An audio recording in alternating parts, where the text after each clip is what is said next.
seni yang unggul, dan berwawasan lingkungan dalam rangka meningkatkan kemandirian bangsa dan memberikan layanan pada masyarakat dalam upaya meningkatkan kesejahteraan masyarakat dan daya saing UKM.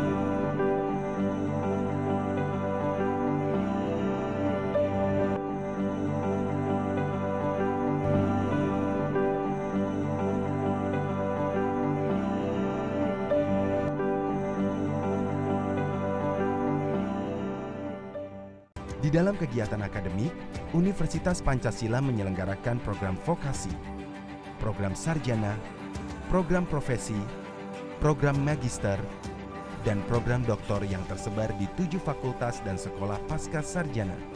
Untuk program vokasi, Universitas Pancasila memiliki program studi D3 Akuntansi dan Perpajakan di Fakultas Ekonomi dan Bisnis.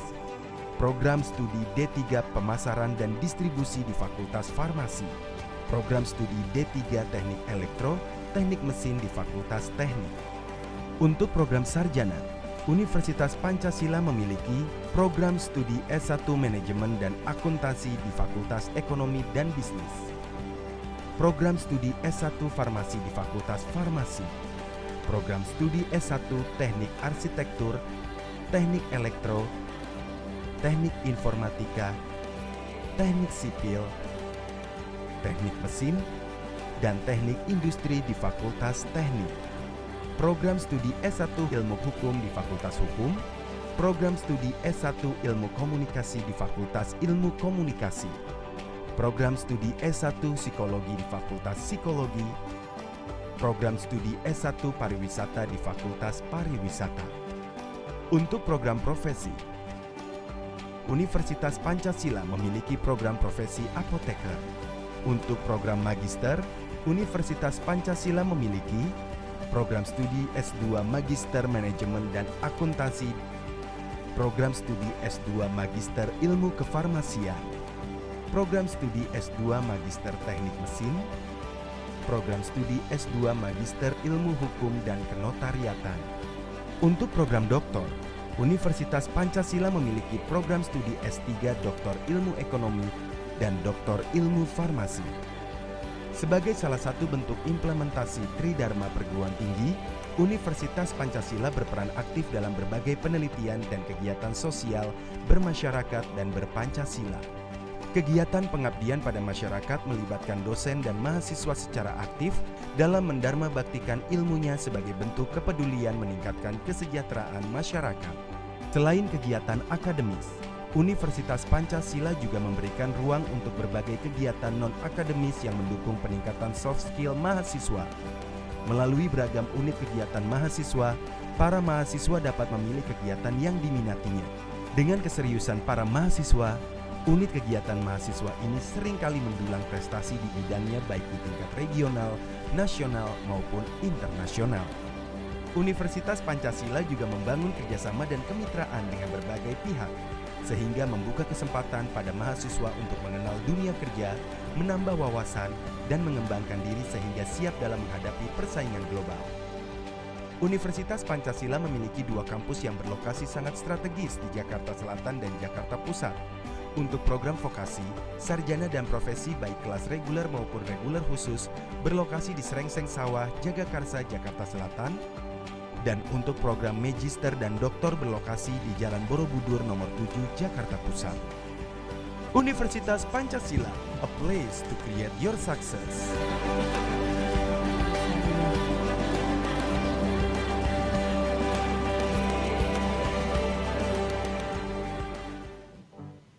Ladies and gentlemen, the opening ceremony is going to start soon.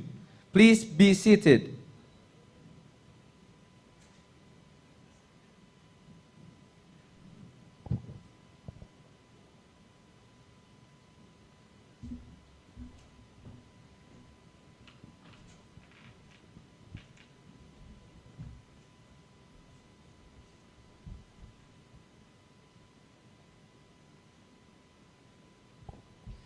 Assalamualaikum warahmatullahi wabarakatuh. Good afternoon, distinguished ladies and gentlemen.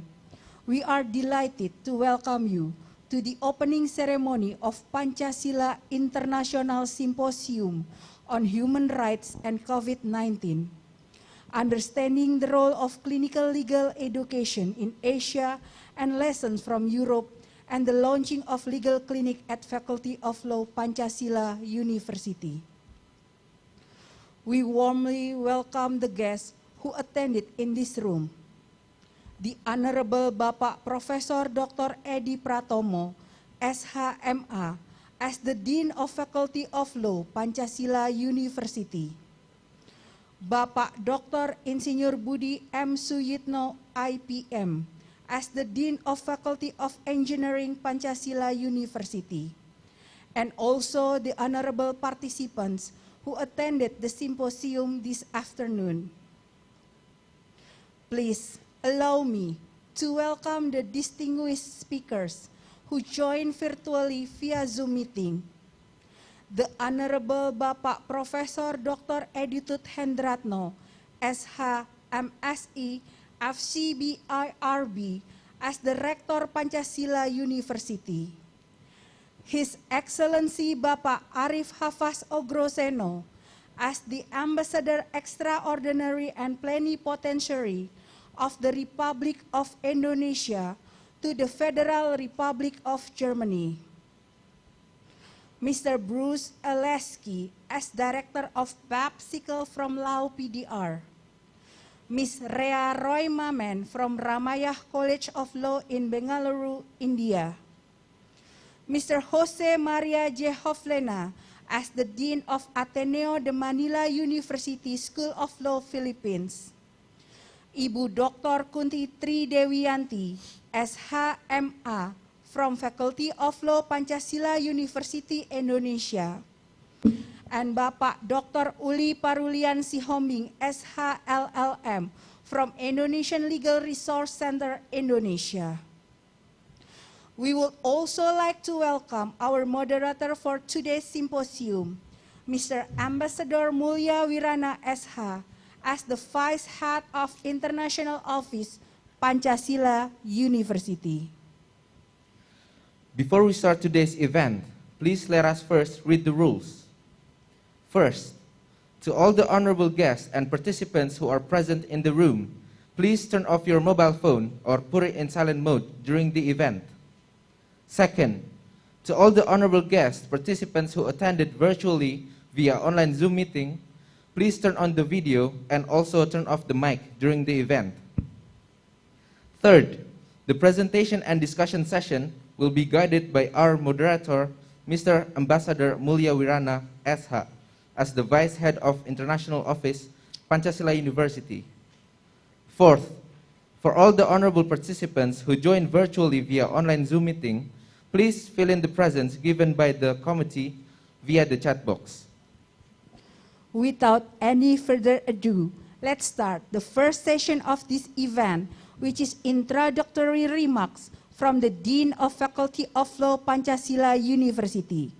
Please welcome Bapak Profesor Dr. Edi Pratomo, SHMA. The floor is yours, sir. I thank you very much, Mr. and Ms. Moderator, for this opportunity. Let me, first of all, send my warmest regards to His Excellency Ambassador Arif Hafaz Ogroseno, Ambassador of Indonesia to the Federal Republic of Germany. Thank you, Pak Hafaz, for being with us this afternoon here in Jakarta, and a very good morning, Guten Morgen in Germany, in Berlin. I would also like at this time, first of all, to convey my deep appreciation to the Honorable Rector of the University of Pancasila, Professor Dr. Edi Hendratno, SMSI, FCPIRB, and my dear colleagues, deputies, rectors, who are being with us through online link Zoom. I recognize also several deans of the faculty of different faculties of the University of Pancasila, and I know that Dean of Faculty of Engineering, Pak Dr. Budi, is with us offline here at this very room. Thank you very much, Pak Budi, for joining us live. Dear colleagues, especially speakers from different countries, I would also like to say hello to my dear speakers from Indonesia who are already with us at this very forum. It is indeed a great honor and privilege for me as Dean Faculty of Law of the University of Pancasila to welcome all of you at this very special occasion. This occasion is very much rare in our activities, especially within the Faculty of Law, University of Pancasila. We are having this initiative to hold what we call it the International Symposium on a topic which is very important to all of us, to all countries. The topic is related to human rights, COVID-19, and what is the role of the clinical legal educations at several universities, especially which is being experienced by many universities in Asia, and also lessons from Europe. So, distinguished ladies and gentlemen, this seminar will cover the issues which are now in our heart.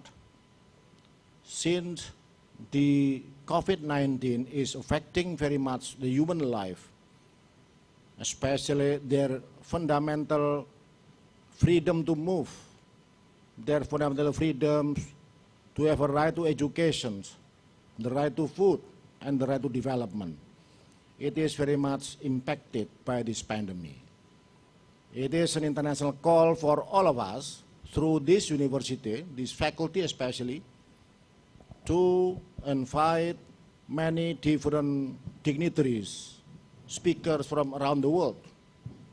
We heard just now from Master of Ceremony that there are several distinguished speakers from India, from Laos, and most importantly, that Pak Arif Haspas, as Ambassador of Indonesia to Germany, is also with us today. Despite his very busy schedule, but he is now available to discuss with us on a topic which is relevant to the principle of the promotion and protection of human rights. We hope that through this international symposium, we would have strong recommendations on how to play the roles, especially by the higher educations and institutions, especially the Faculty of Law of the University of Pancasila. The human rights issues are always at the international agenda, and no countries are free from COVID pandemic. So I would like to suggest and to invite all participants, especially speakers, to take this very special opportunity to discuss and to provide a strong recommendations on how to play a role, especially by launching of Pancasila clinical legal educations. This launching of clinical legal educations at the University of Pancasila, especially under the auspices of Faculty of Law, is in fact within the framework of the 55th anniversary commemorations of our University of Pancasila. So we are celebrating the 55th anniversary by holding and launching at the same time the clinical legal educations. So I would once again convey my message to all speakers that you are having a very ample time to discuss the issues of our common concerns, the issues of the world, and the issues which are in our hearts. How to deal with this?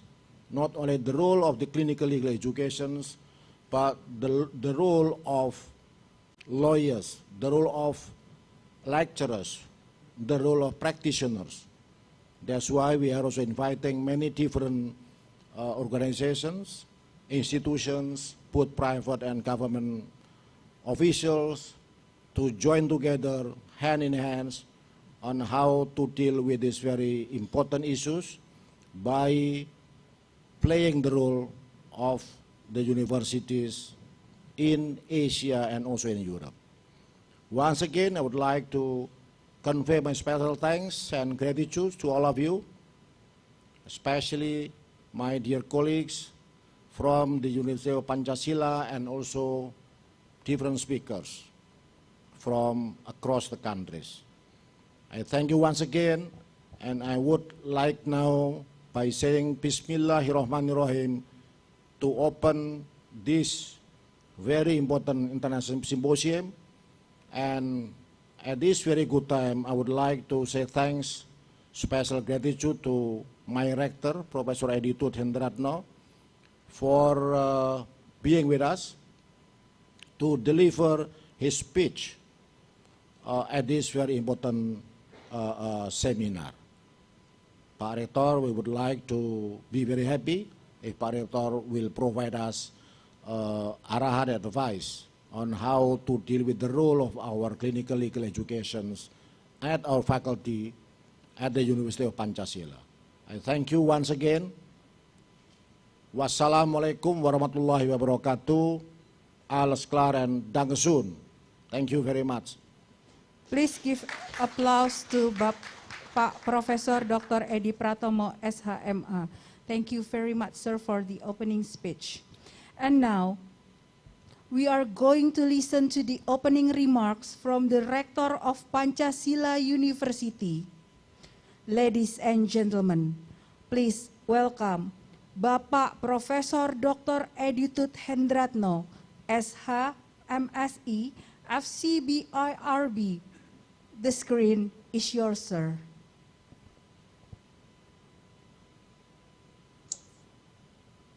Thank you very much. Good afternoon, ladies and gentlemen. Assalamualaikum warahmatullahi wabarakatuh. First of all, allow me to take this opportunity to express my sincere gratitude to Bapak Arif Hafaz Ugroseno, Ambassador Extraordinary and Plenipotentiary of the Republic of Indonesia to the Federal Republic of Germany.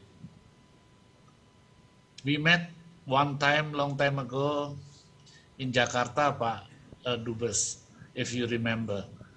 We are very fortunate that beside his busy schedule, Ambassador Arif Hafaz Ugroseno has made every effort to be able to take part of the symposium and will deliver a keynote speech on the laws and policies to protect and fulfill human rights during COVID-19 pandemic in Germany.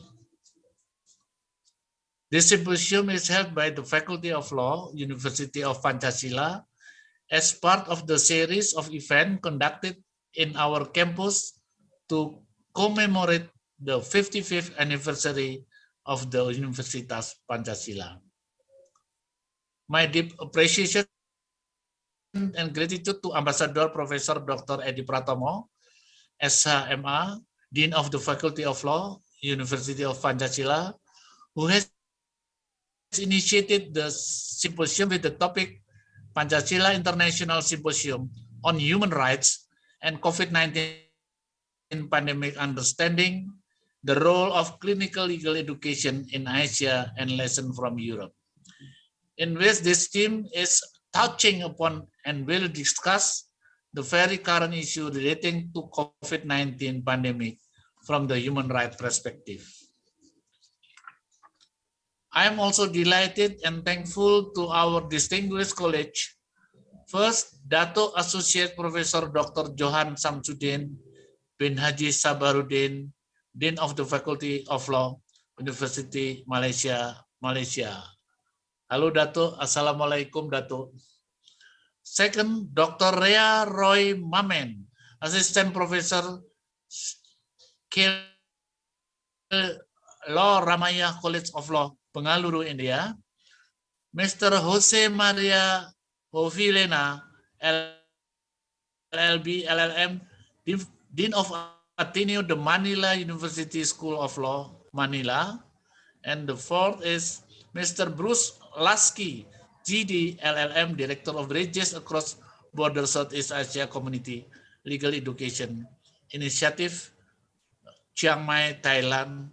And a special thanks to also goes to my fellows from Faculty of Law University Indonesia, Jakarta, Faculty of Law Indonesian Islamic University, Yogyakarta, Faculty of Law Gajah Mada University, Yogyakarta, Legal Resources Center, lecturer of the Faculty of Law University of Pancasila for their participation as speaker in this symposium.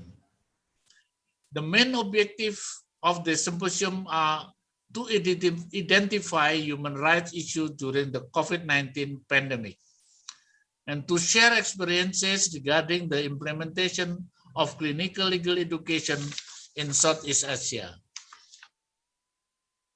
and to explore possible partnership between universities and civil society organizations in developing clinical legal education.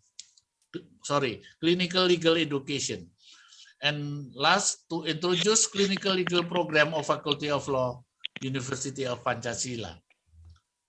Against this backdrop, I would like also to express once again my deepest thanks to Professor Edi Pratomo for giving me the opportunity at this symposium to formally launch clinical legal education of the Faculty of Law, Universitas Pancasila.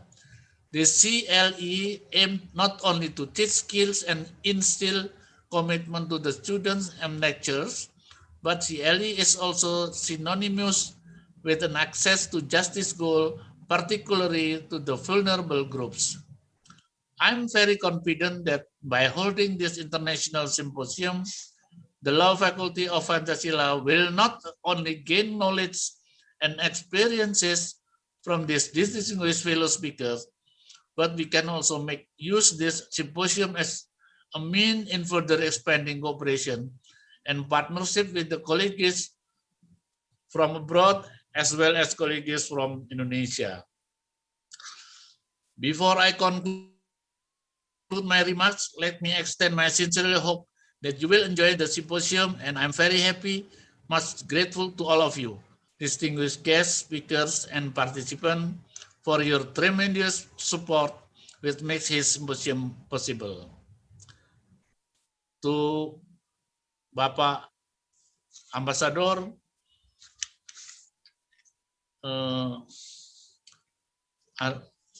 Ugroseno, if I may, if there's any chance you visit Jakarta, we are very glad and happy if the Excellency can visit our campus in Jakarta.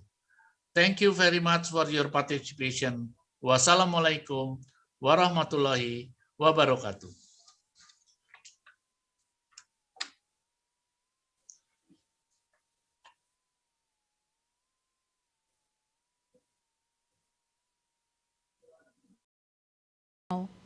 It is time for us to watch the launching of Clinical Legal Education Program at Faculty of Law Pancasila University that will be inaugurated by the Dean of Faculty of Law, Bapak Profesor Dr. Edi Pratomo, SHMA, the first Vice Dean of Faculty of Law, Ibu Dr. Zaitun Abdullah, SHMH, the second Vice Dean of Faculty of Law, Bapak Dr. Adnan Hamid, SHMMH,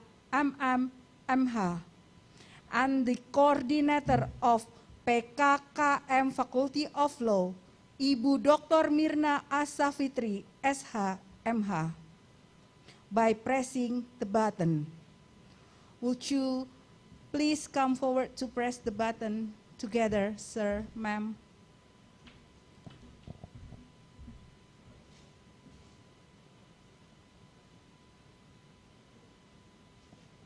I will count until 3.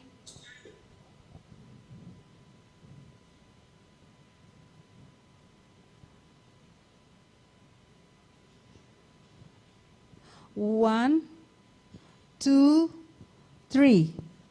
Press the button, sir.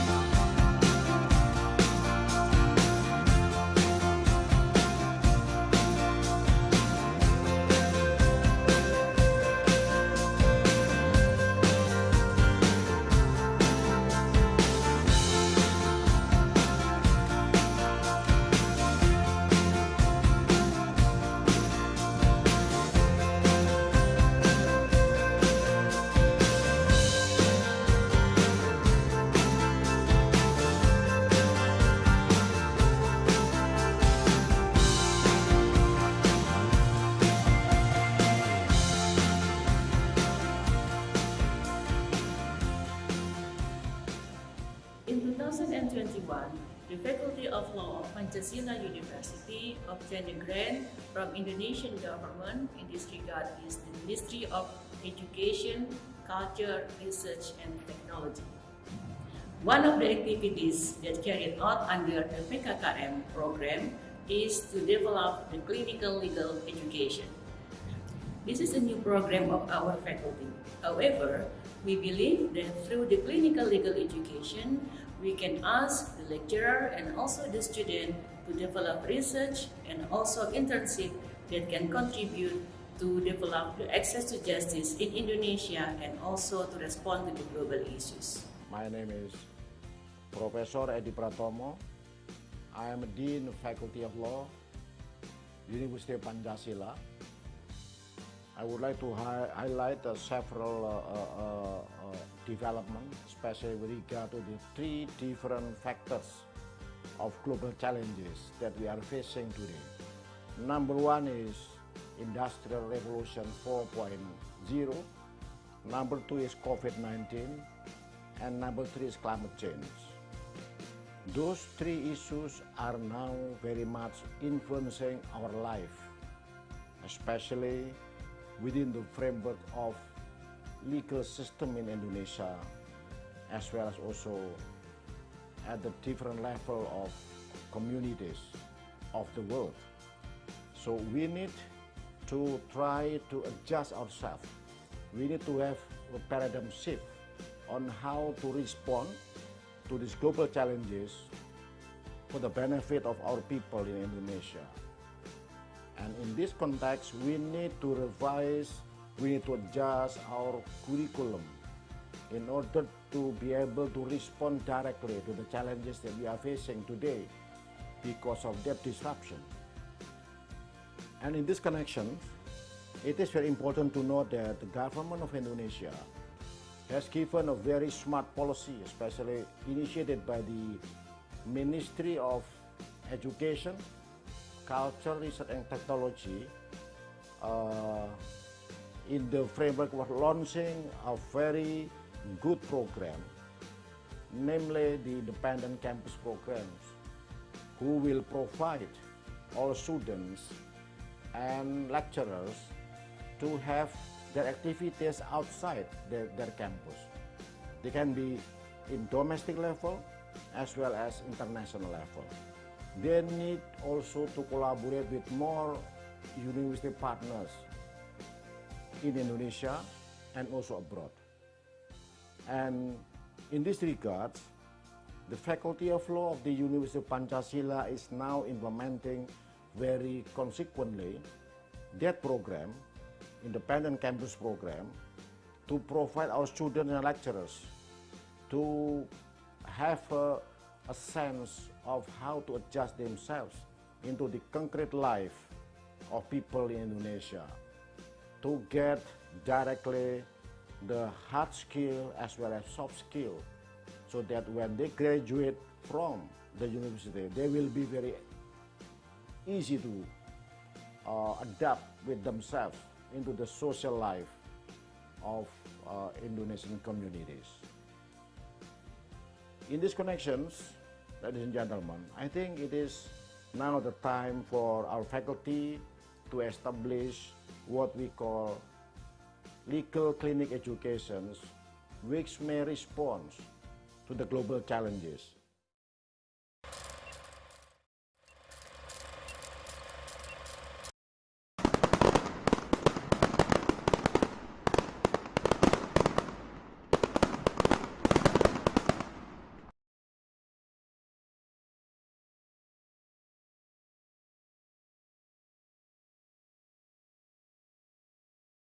of Law Pancasila University to hand the establishment of legal clinic documents to the Dean of Faculty of Law Pancasila University. Please come forward, ma'am.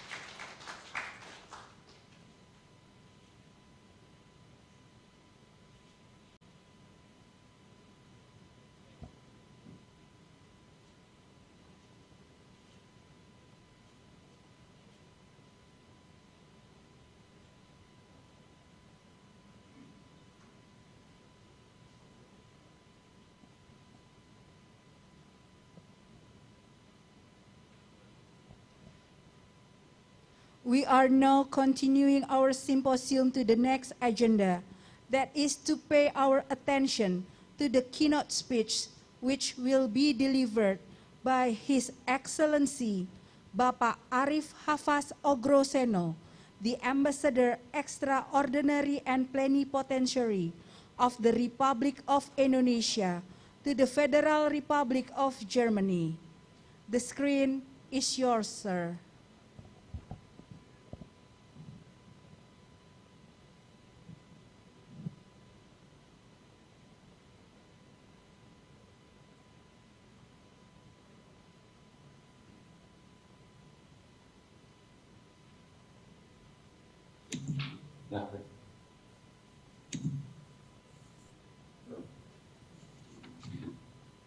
A very good morning, very good afternoon, sorry, to Indonesia. Bismillahirrahmanirrahim. Assalamualaikum warahmatullahi wabarakatuh.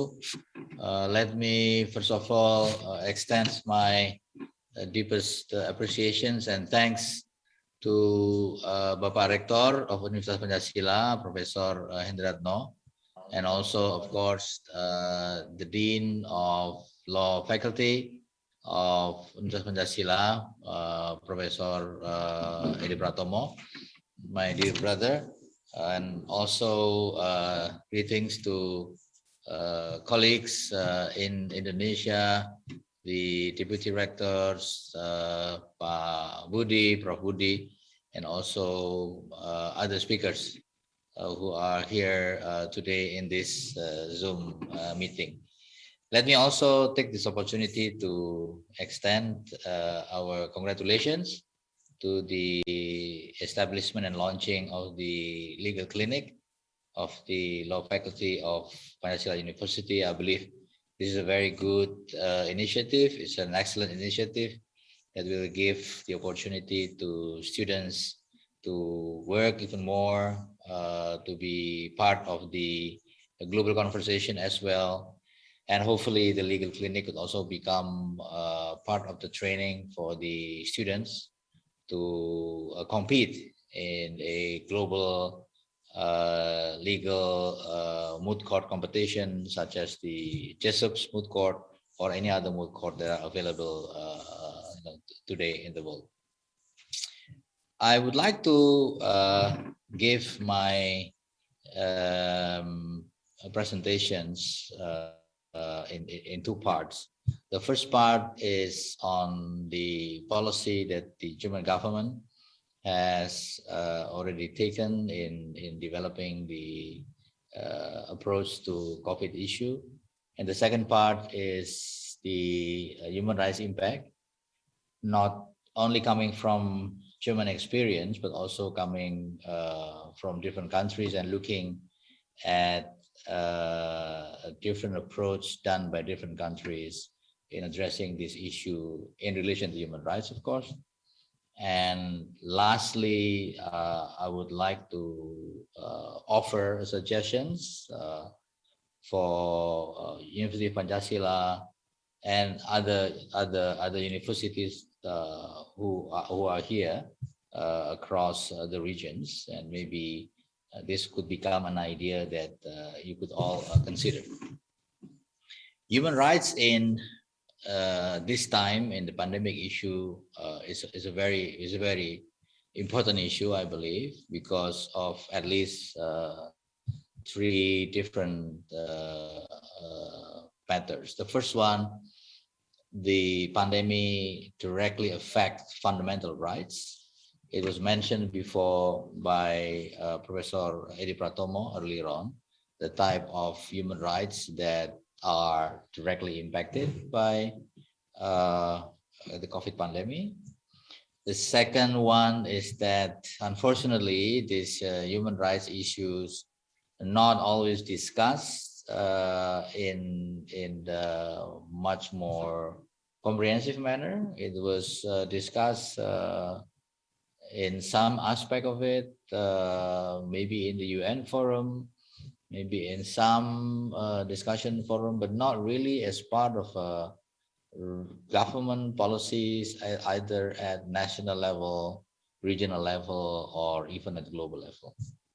And the third one is the most difficult part, which is to find the right balance between protecting the public from the pandemic and protecting the rights of individuals. So these are the three most important aspects why this discussion it's very pertinent to be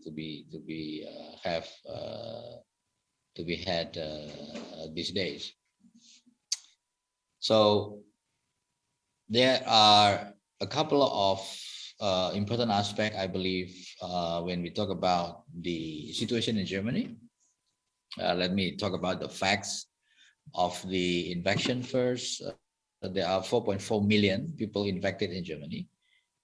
It's more than us in Indonesia. Indonesia had a case of 4.2 million infected person. But the level of recovery is very high in Germany, 98%. And the death level is quite low, it's only 2%. And currently, situation is very much under control. We have about 161,000 people currently infected in Germany. Germany has 82 million populations, and we have 161,000 people infected. Mild cases 99%, severe cases less than 1%. I think it's only around 0.8%. Vaccination rate today, as of this morning, 54 million, and 54 million out of 82 million, it's 60%. So it's below the herd immunity level, which is around 75 to 80%. And the people with one jab, with one vaccination is around 57 million people. The challenge today in Germany is that there are many people who refuse to be vaccinated, and this is based on their preferences, and the argument is human rights. The important aspect also, in addition to these facts, are the way the German government handle the matters. So the federal government, they have a meeting every 2 weeks with all the 16 minister president or 16 governors. So every 2 weeks, the chancellor met with the 16 minister presidents. It's equal to governors in our case. And they would discuss the right policy to address COVID-19. And at the end, they will have two types of policy. Number one is the federal policy at the national level. And then number two, because there are different variations, different situations, different number of people, different capacity in dealing with COVID-19 in every different provinces and different cities. There are also specific policies in relation to that particular cities. For instance, last December, during the height of the third wave pandemic, there are cities that has less restriction as opposed to Berlin. For instance, Berlin has one of the highest infection rate, and in Berlin you have a rather strict rulings on different aspects of life, whereas in other cities you have less restriction. So this is because of the variations of situation in different cities in Germany. So you have one national policy and you have a specific policy applied to cities and regions across Germany. Another important and very interesting aspect is the investment by the German government in vaccines. The German government has put money investments in two big companies, which is the BioNTech and CureVac. And not only that, the German government also created new law that ban foreign takeovers of BioNTech and CureVac. So we are basically looking at the German government protecting its own company from foreign investment or foreign takeovers. So the German government puts money and also put regulations, and now the biggest investors in BioNTech and CureVac is, I think, the German government, about 20%, and the other is about 60% comes from SAP. This is a German software company, the biggest in the world probably. And SAP, I think, owns about 60 to 70% of the shares of BioNTech and CureVac. And overall, Germany has put 750 billion euros into the economy to address the issue of COVID-19. And the debt to ratio of Germany has increased from 60% to 75%. So this is the question. This is the answer why Germany can afford to invest in its vaccine industry. This is the answer why Germany can spend such a huge amount of money, 750 billion euros to revive its economy, is by taking more loans. So the debt to GDP ratio of Germany now is 75%. In other countries like Indonesia, our debt to GDP ratio is only 40%, 41%. But the political noise was so big that even having only 40% of debt to GDP ratio, it's such a big political issue in Indonesia. Whereas if you look at Malaysia, probably around 80-90%, Singapore even 200%, Japan is probably 300%. And it's not a problem for other countries, but sensitivity in Indonesia is rather interesting when we talk about debt. Now, that's the first part of my presentations about the facts in Germany and how the German governments deal with COVID-19. The second part of my presentation is about which aspects of human rights that is affected in Germany specifically, and also in different parts of Europe and also in the United States. There are 5 human rights aspects that are very much impacted. The first one is the right to health. The right to health is guaranteed under the economic and social cultural rights. Is guaranteed under the conventions. It's a major human rights issue in the ecosystem rights. So right to health. The second one is freedom from discriminations.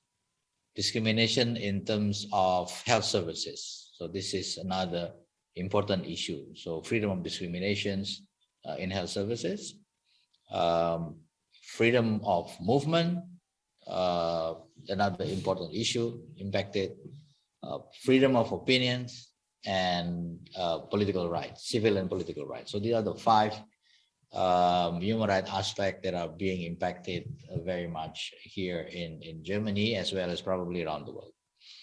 Now, when we talk about access to health or the right to health, we look at the fact that in Germany, all the COVID-19 victims, they are hospitalized free of charge.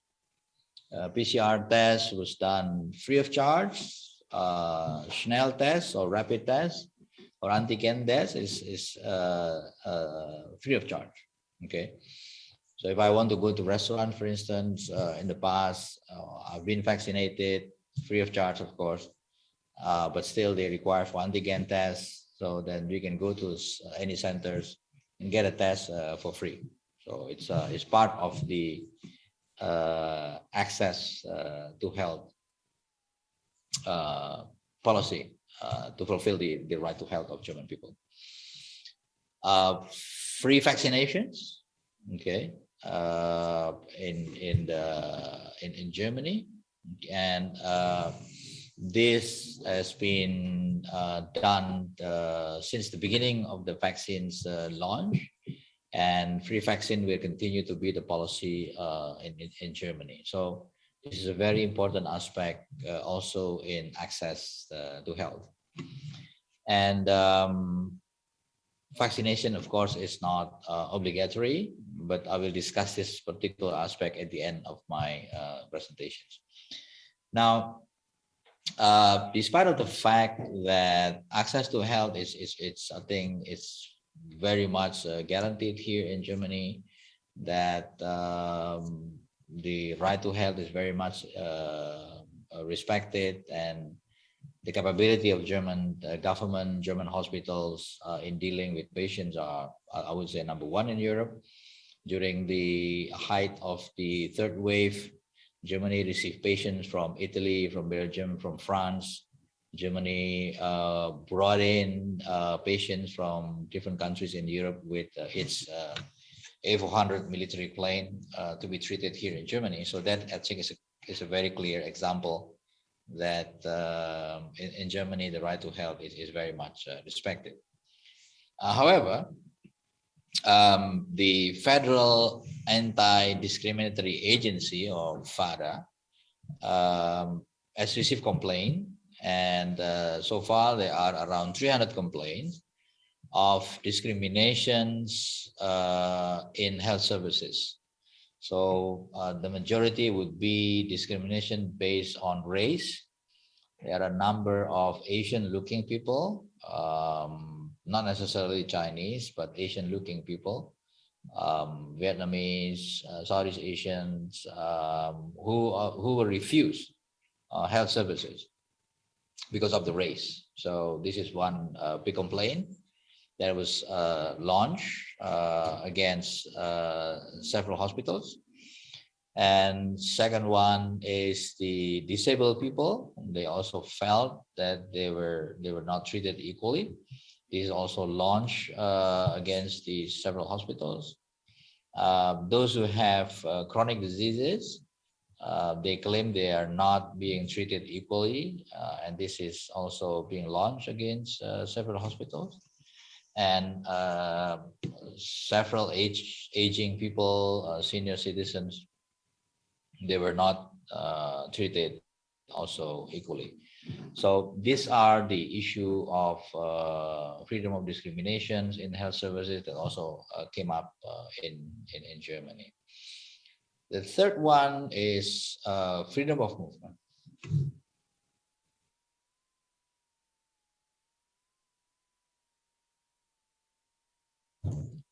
The freedom of movement is a very important issue in human rights, as we all know. It's a fundamental human rights. And in the context of freedom of movement, people were demonstrating. There was a big demonstration here in Germany because people could not move from one place to another place because of restrictions. There was a lot of complaint. People cannot go out from city. There's some curfew in some places. So this is one of the big issue that was coming up, I think, mostly in the third wave of coronavirus last winter. So now there's not much of issue, but previously it was a very big issue in Germany about the ability of people to move about in Germany. German government established an application called the Corona Web Warning Application, and a number of people actually took to the court because this application, they believe, can monitor people and therefore monitor the freedom of movement of people. People don't like to be monitored. And we all know that in South Korea has such a low level of infection because of the coronavirus warning application. People are willingly provide information where they are, whether they are infected or not, and that it makes it easier for tracing and tracking. But here in Germany, this has become a big legal issue that people believe they should not be monitored, although they are sick. So it's very important aspect to look at it. One is freedom of opinion, the right to information. If we look at the cases here in Germany and also in Europe and in the United States and even probably in Indonesia, there are a lot of misinformation and disinformation. There's a lot of hoax going on. There's a lot of wrong information being spread to attack other people or to attack organizations and to create confusion. And I think this is a very important aspect also came up here in Germany, and I believe in the world as well. And the problem was basically increased by the social media. Now in Germany, there's a new law or regulations, not at the law level, but it can fine up to 50 million euro of social media that refuse to take down misinformation, disinformation, and hoax in the website. So because of this, unfortunately, there is a very low rate of vaccinations in the asylum seeker and refugee in Germany. So we have about 1 or 2 million refugees in Germany, especially coming from Syria, North Africa, Central Africa, and they are only vaccinated around 20%. So it's very low because of the disinformation campaign that is being put against these people. So these are new challenges on how you balance the handling of hoax, disinformation, misinformation, and the freedom of opinion and the right to information. The last part that is very much impacted to COVID-19 is political rights, civil liberties. I think in general in Germany, look at the elections in North Rhine-Westphalia, in Baden-Württemberg, and also in Rhineland-Pfalz and Sachsen-Anhalt. There are 4 areas where they have elections, and we have just federal elections for chancellor on the 28th of September. It shows that clearly the political rights and civil liberties are protected here, although you have the issue of the pandemic and COVID-19. So those are, I think, the second parts of my presentation, which is sharing with you what I believe the human rights aspect that are being impacted by COVID-19, which is the right to health or access to health, the freedom from discrimination in health services, freedom of movement, freedom of opinion, and also civil and political rights. Now, to conclude, I also want to give you facts, numbers. I always give numbers because numbers, they don't lie. Opinions, you can have your own opinions, but you cannot have your own facts. So these are the facts. 242 million people across the world are infected by coronavirus 19. 4.9 million people died. 115,000 deaths of health workers. So doctors, nurses, 115,000 across the world. 114 million people lost their jobs, and mostly women and young people who lost their jobs across the world. The loss of labor income around the world is 3.7 trillion US dollar. I don't like to compare, but you have more or less 1.5 million people dead in the Iraqi war.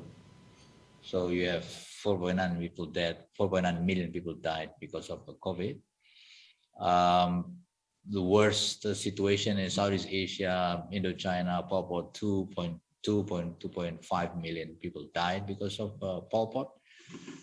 Almost 5 million people died from COVID-19. The question is, with all these victims, why are we not able to make vaccination of COVID-19 mandatory? This, I don't get it, okay? People say that vaccine and vaccination is a choice. It should not be forced, should not be, put as if an attempt to control people's life. But look at the numbers, look at the death, look at the victims, look at the loss of job, look at the loss of the labor income across the world. Why we could not see the bigger picture? Okay, why we could not see the larger picture that mandatory vaccinations will reduce the pandemic across the world? And I'll give you an analogy, okay, that relates to fundamental human rights, which is political assembly, which is civil liberties, which is voting, okay? There are countries in the world that voting is mandatory. If you don't come and vote, you get fined. And these are not just, these are countries, are democratic countries. Australia has mandatory voting. Every time there is a voting, you have to come. If you don't come, you have to show yourself an evidence why you cannot come. If you cannot produce a real evidence, you have to pay a fine. I mean, voting is one of the most sacred human rights. The right to vote, one man, one vote, that is the core of democracy. And in Australia, it's mandatory. Why can't we make vaccine mandatory? Belgium, democracy, the hot seat of European Union, Brussels, okay? Voting is mandatory. Luxembourg is a small city called Schengen, and Schengen is the basis of visa entering the European Union. And these are the two most important country, one of the most important country in EU. Belgium is founder of European Union, and Luxembourg is the center of many European Union institutions as well. Their votings are mandatory. Costa Rica, Uruguay. There are many countries in the world where votings are mandatory. You must vote. If you don't vote, you get fined. Now, if the analogy is that if voting for political parties, voting to elect head of government is mandatory in a democracy like Australia, Belgium, and Luxembourg, why can't we make vaccine mandatory? So I think this would be the takeout of the discussion that I would like to propose. This would be the issue, I believe, that is very important to be discussed in the discussion today and also in the future discussions in the Universitas Pancasila, the Faculty of Law, and I hope this symposium will not end up in just a pile of documents, but also could end up in a series of recommendations given to the governments on considering the possibility of making vaccination mandatory. So if I look at personally, without a mandatory vaccinations, COVID-19 it's not going to go away. Okay, even with mandatory vaccines only in a few countries, we still have a challenge of that. But I believe with this policy, which also then be applied around the world, it will be a very important aspect in handling the pandemic. So if we have already 4.9 million people died, how many more we want to wait to get these mandatory vaccinations? Thank you very much. Assalamualaikum warahmatullahi wabarakatuh. Bapak Arif Hafaz Ogroseno for the keynote speech. And now we will hold a photo session. To the all honorable guests and participants who are present via Zoom meeting, to please open your camera so we can take the photograph.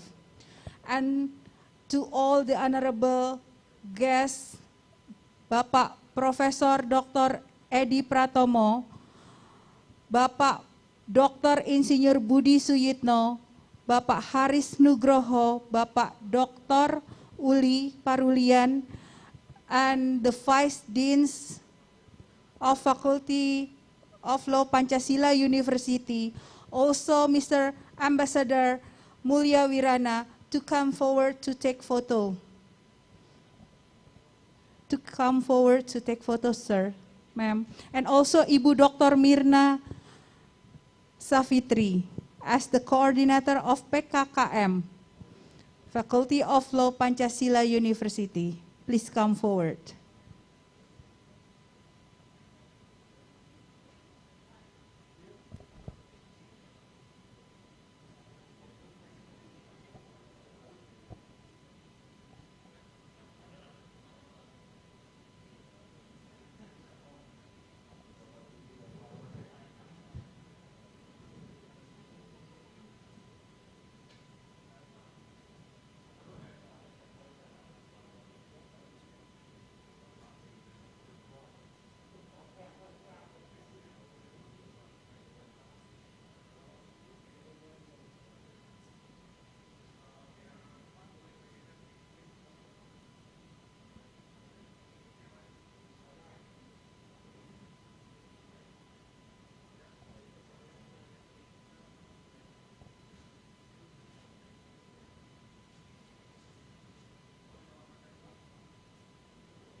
Thank you very much for the participants.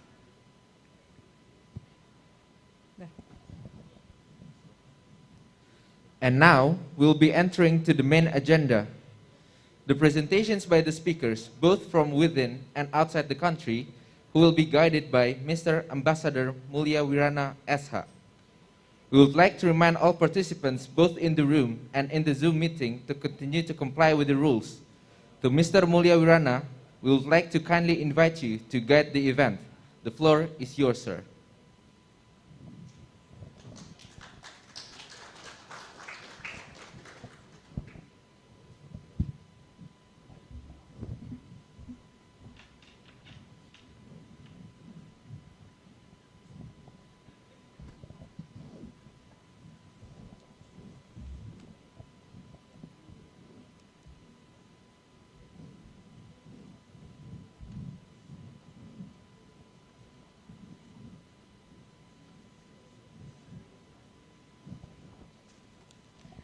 and Bapak Dr. Uli Parulian.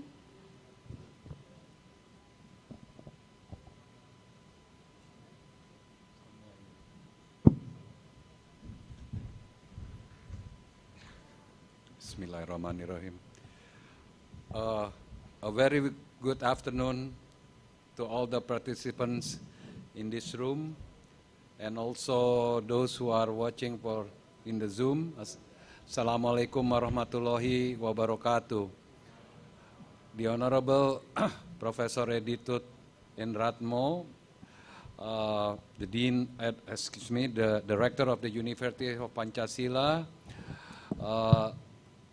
His Excellency Mr. Hafaz Ogroseno, the Ambassador of Indonesia to Germany, of course, our beloved Dean of the Faculty of Law of the University of Indonesia, Professor Dr. Edi Pratomo, distinguished speakers and participants. As we all know, I think first of all, of course, let me introduce myself. My name is Mulya Wirana. I'm the Vice Head of the International Office of the University of Pancasila, who would at today's event conducting or moderating the symposium on the issue of as you already been told, is that human rights and COVID-19, understanding the role of clinical legal education in Asia and lessons from Europe.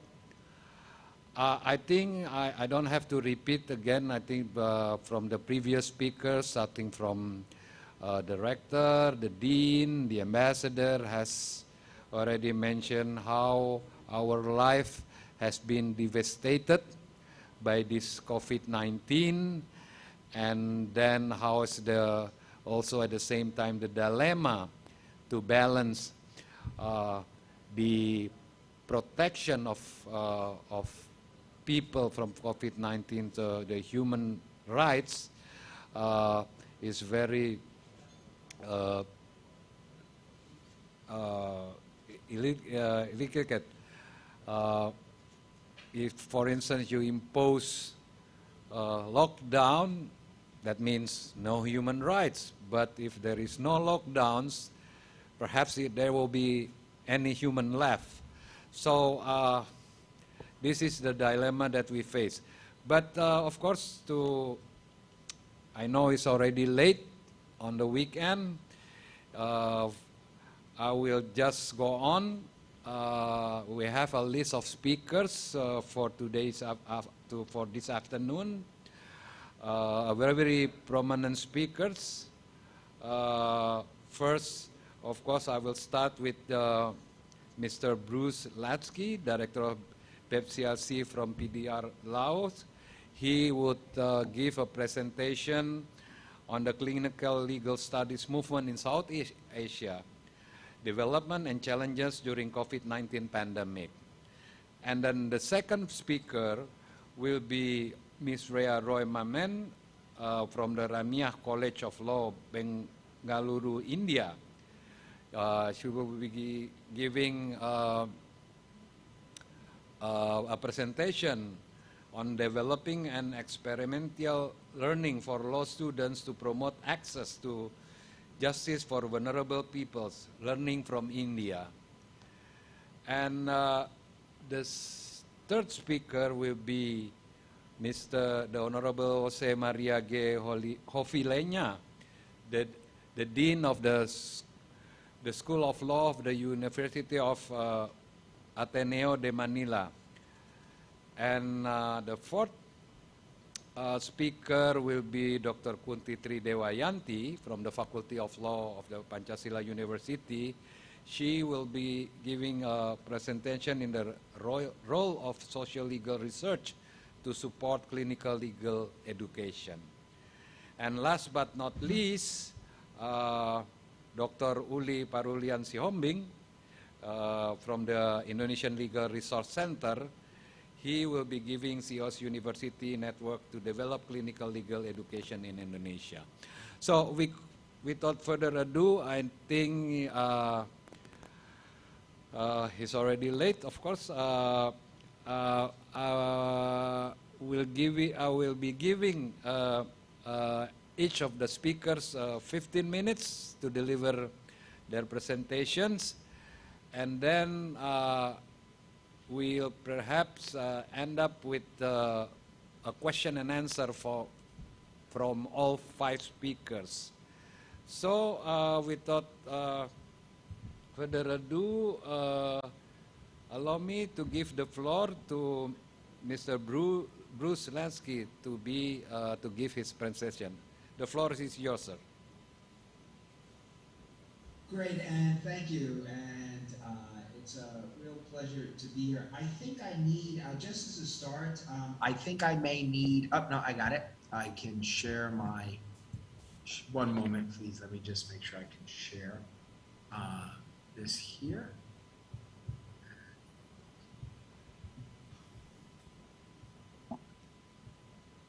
Great, okay.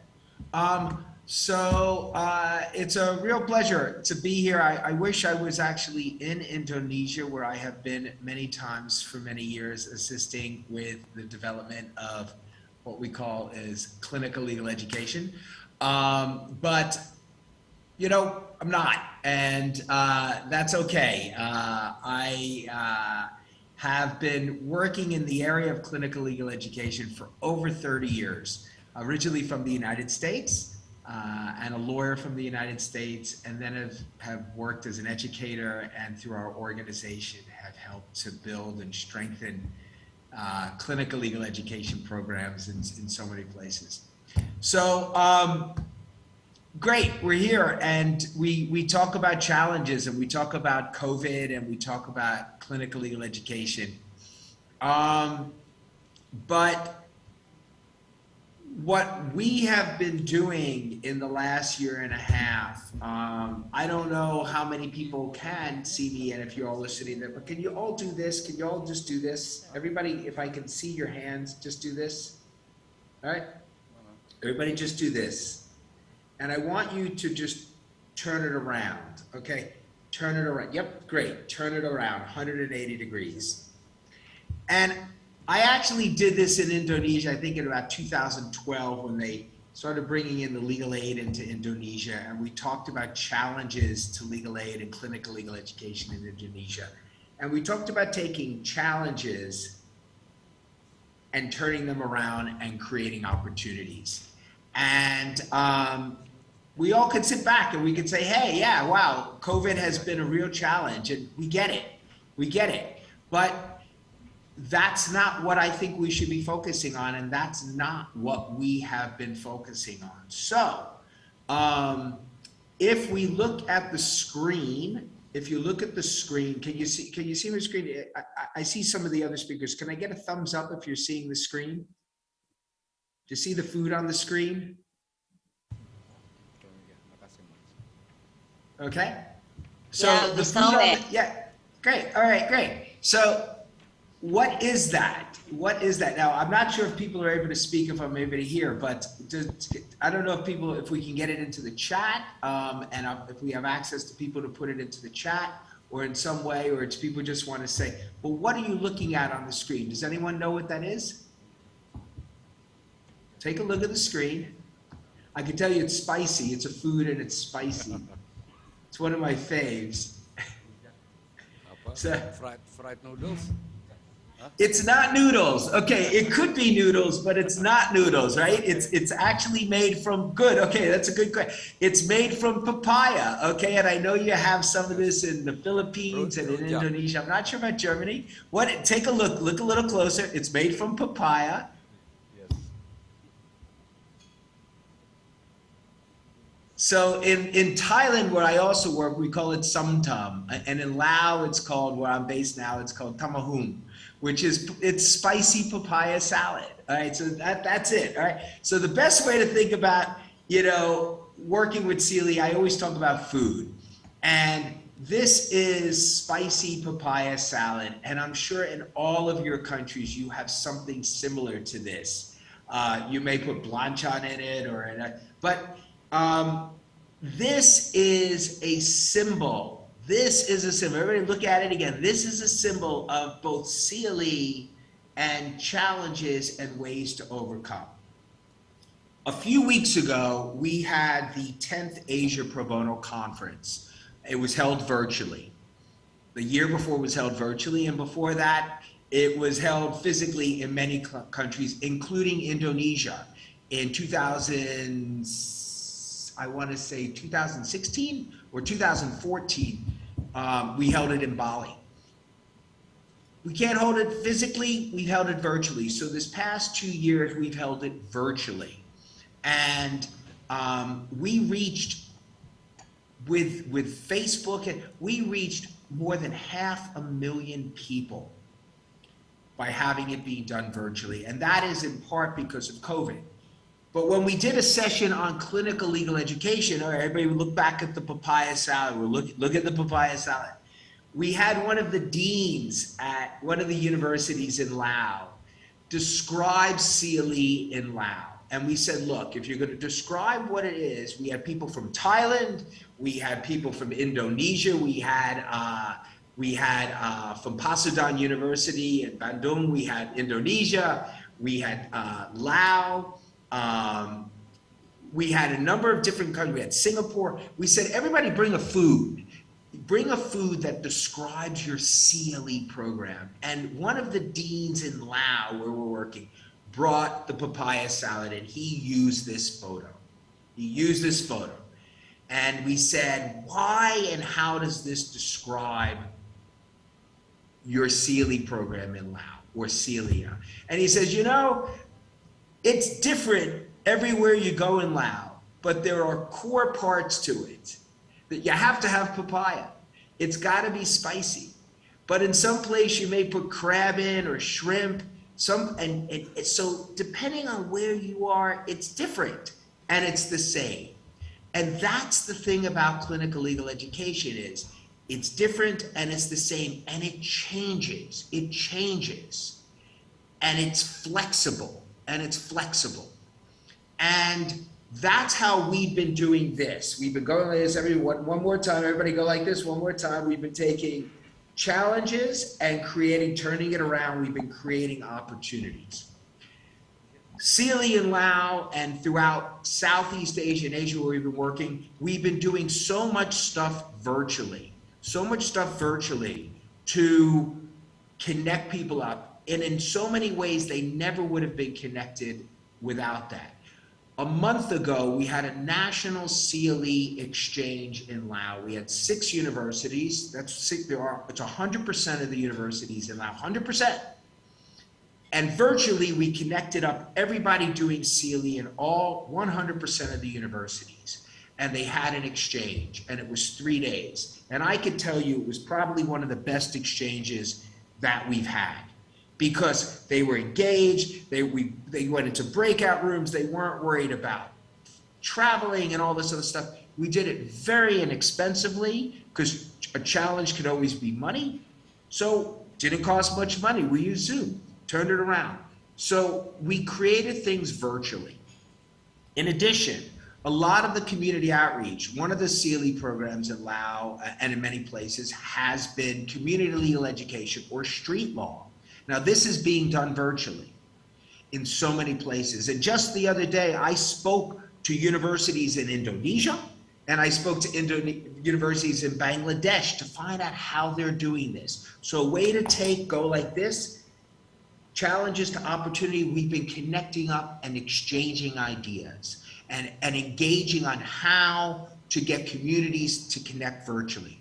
And it's been working. And this is one example, and we're using this from Laos. If you look at the screen, we've helped to create animations that are being used virtually to raise awareness to communities in Laos and other places on legal aid and many other areas. So this is just one. Legal aid here, another legal aid video where we're training students how to train virtually online. That's taking this and doing this. We're working with teachers to train them to train community members online, taking this and turning it around. So getting people to not be afraid of IT, both in the academia, we've had people here work with prosecutors and lawyers and police and others and train them how to do things virtually, how to present, how to have exchanges virtually. This is taking this and turning it around. Another thing we've always done as Babsicle is we have had a yearly mock trial event. It used to be physical. We used to do it in Thailand. Last couple of years, it's been virtual. This year it is also. We have students, we've got students from Indonesia participating, 8 countries in Asia at a minimal expense. And we take these students from all these countries and we mix them together. We take a justice education problem and we mix them together and we do it virtually. And this year, this month, next month, and the beginning of December, the event will go forward and it will culminate at the beginning of December into a final event. Again, students from throughout Asia, different schools, different countries mixing together and doing it virtually, focusing on justice education. So the real takeaway on this is that, look, we get that there are challenges, but but we're not going to go backwards. When we are able to more get back together, we will be able to do that. We'll have clients come in more for clinical programs, but many clients will now be met virtually, which is the way the legal profession is going. I'm a lawyer. You meet with clients now, so many clients virtually. So you're training your students now to do that. Virtual client meetings, virtual hearings, so many different ways. So we will get back together physically and slowly and safely.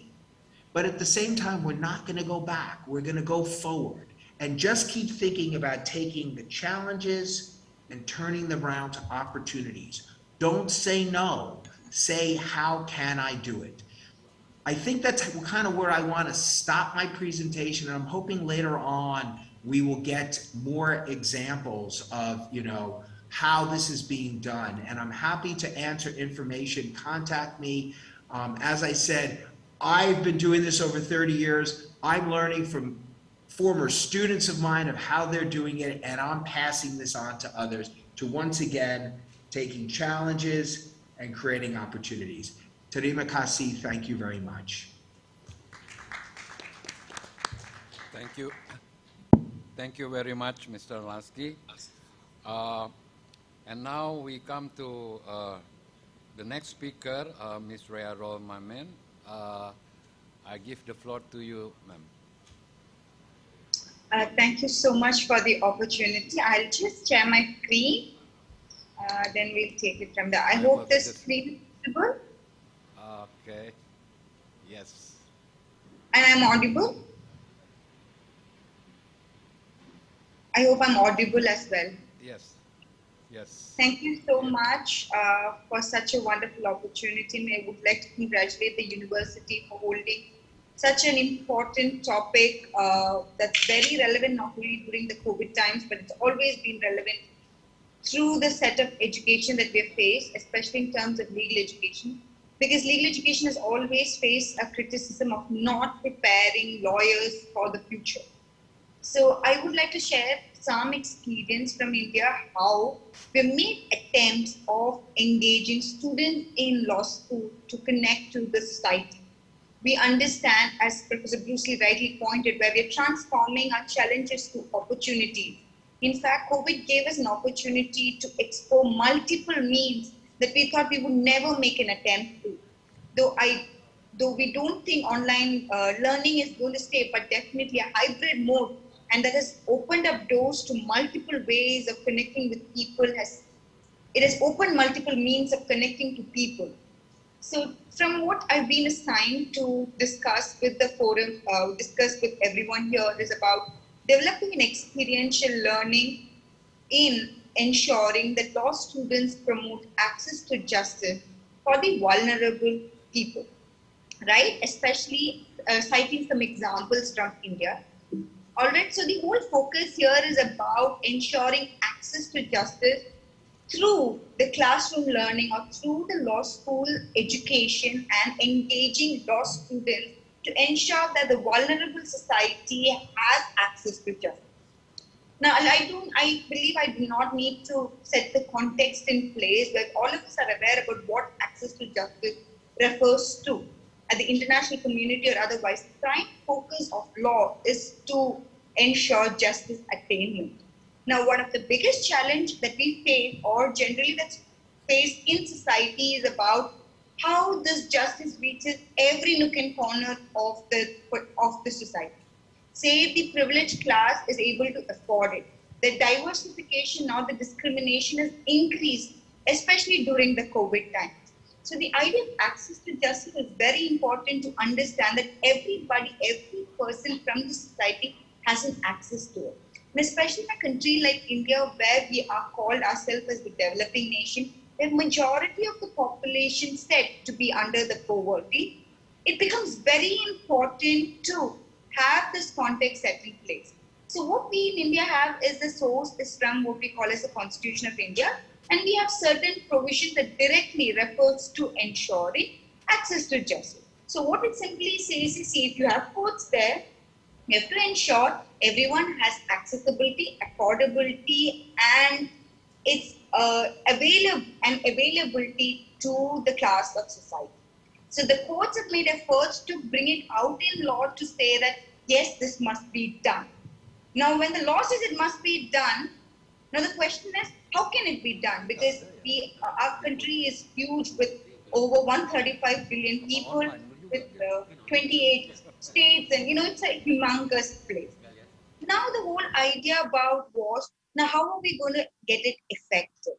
One of the prime ways that was recommended in India was way back in 1970s, and the first wave of clinical legal education started off was to recommend for legal aid clinics, right? So the legal aid clinics were treated as a means to ensure that the vulnerable category would also have the accessibility and the affordability and the availability of the justice delivery mechanism. Now, having legal aid clinics set was all right. I mean, we could have legal aid clinics set out as recognized under the Constitution or the laws being set out. Now, that looked at as an institution in independence. Now, how do we have it implemented? So, one of the prime ways that different systems look out, different reports in India looked at was, how can we utilize the law school established in India to achieve this? And probably to the surprise of everyone, we have close to 1,500 plus law schools in India, legal institutions in India with multiple veracities. So it is about utilizing all these resources to the benefit of the vulnerable category. So what the idea was that started off in 1970s was, how do we engage these set established institutions to assist the vulnerable category to afford these? And one of the prime means was what we identify as the clinical legal education. So if you look at the structure, the legal education structure, just so that people are not familiar with India, just to give you an idea, we have basically different categories of institutions. Not all institutions work on the same front.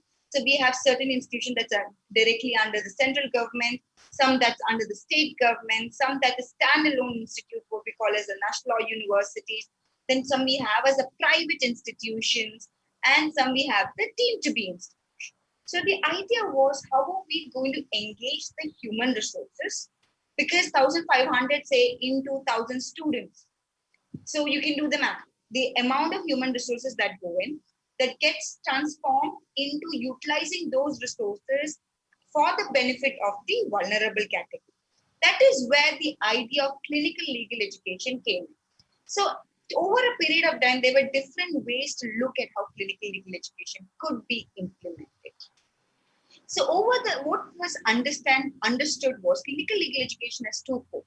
One is definitely to reach out to the society and for the students to connect to the society. Because as legal education was understood in India, it was, as I believe it was being understood in every part of the world, as justice education. Now, how do we attain the justice education? When the students are able to connect themselves to the society. But that alone does not suffice. It is also important that these students are able to, they are equipped to be competent and efficient professionals.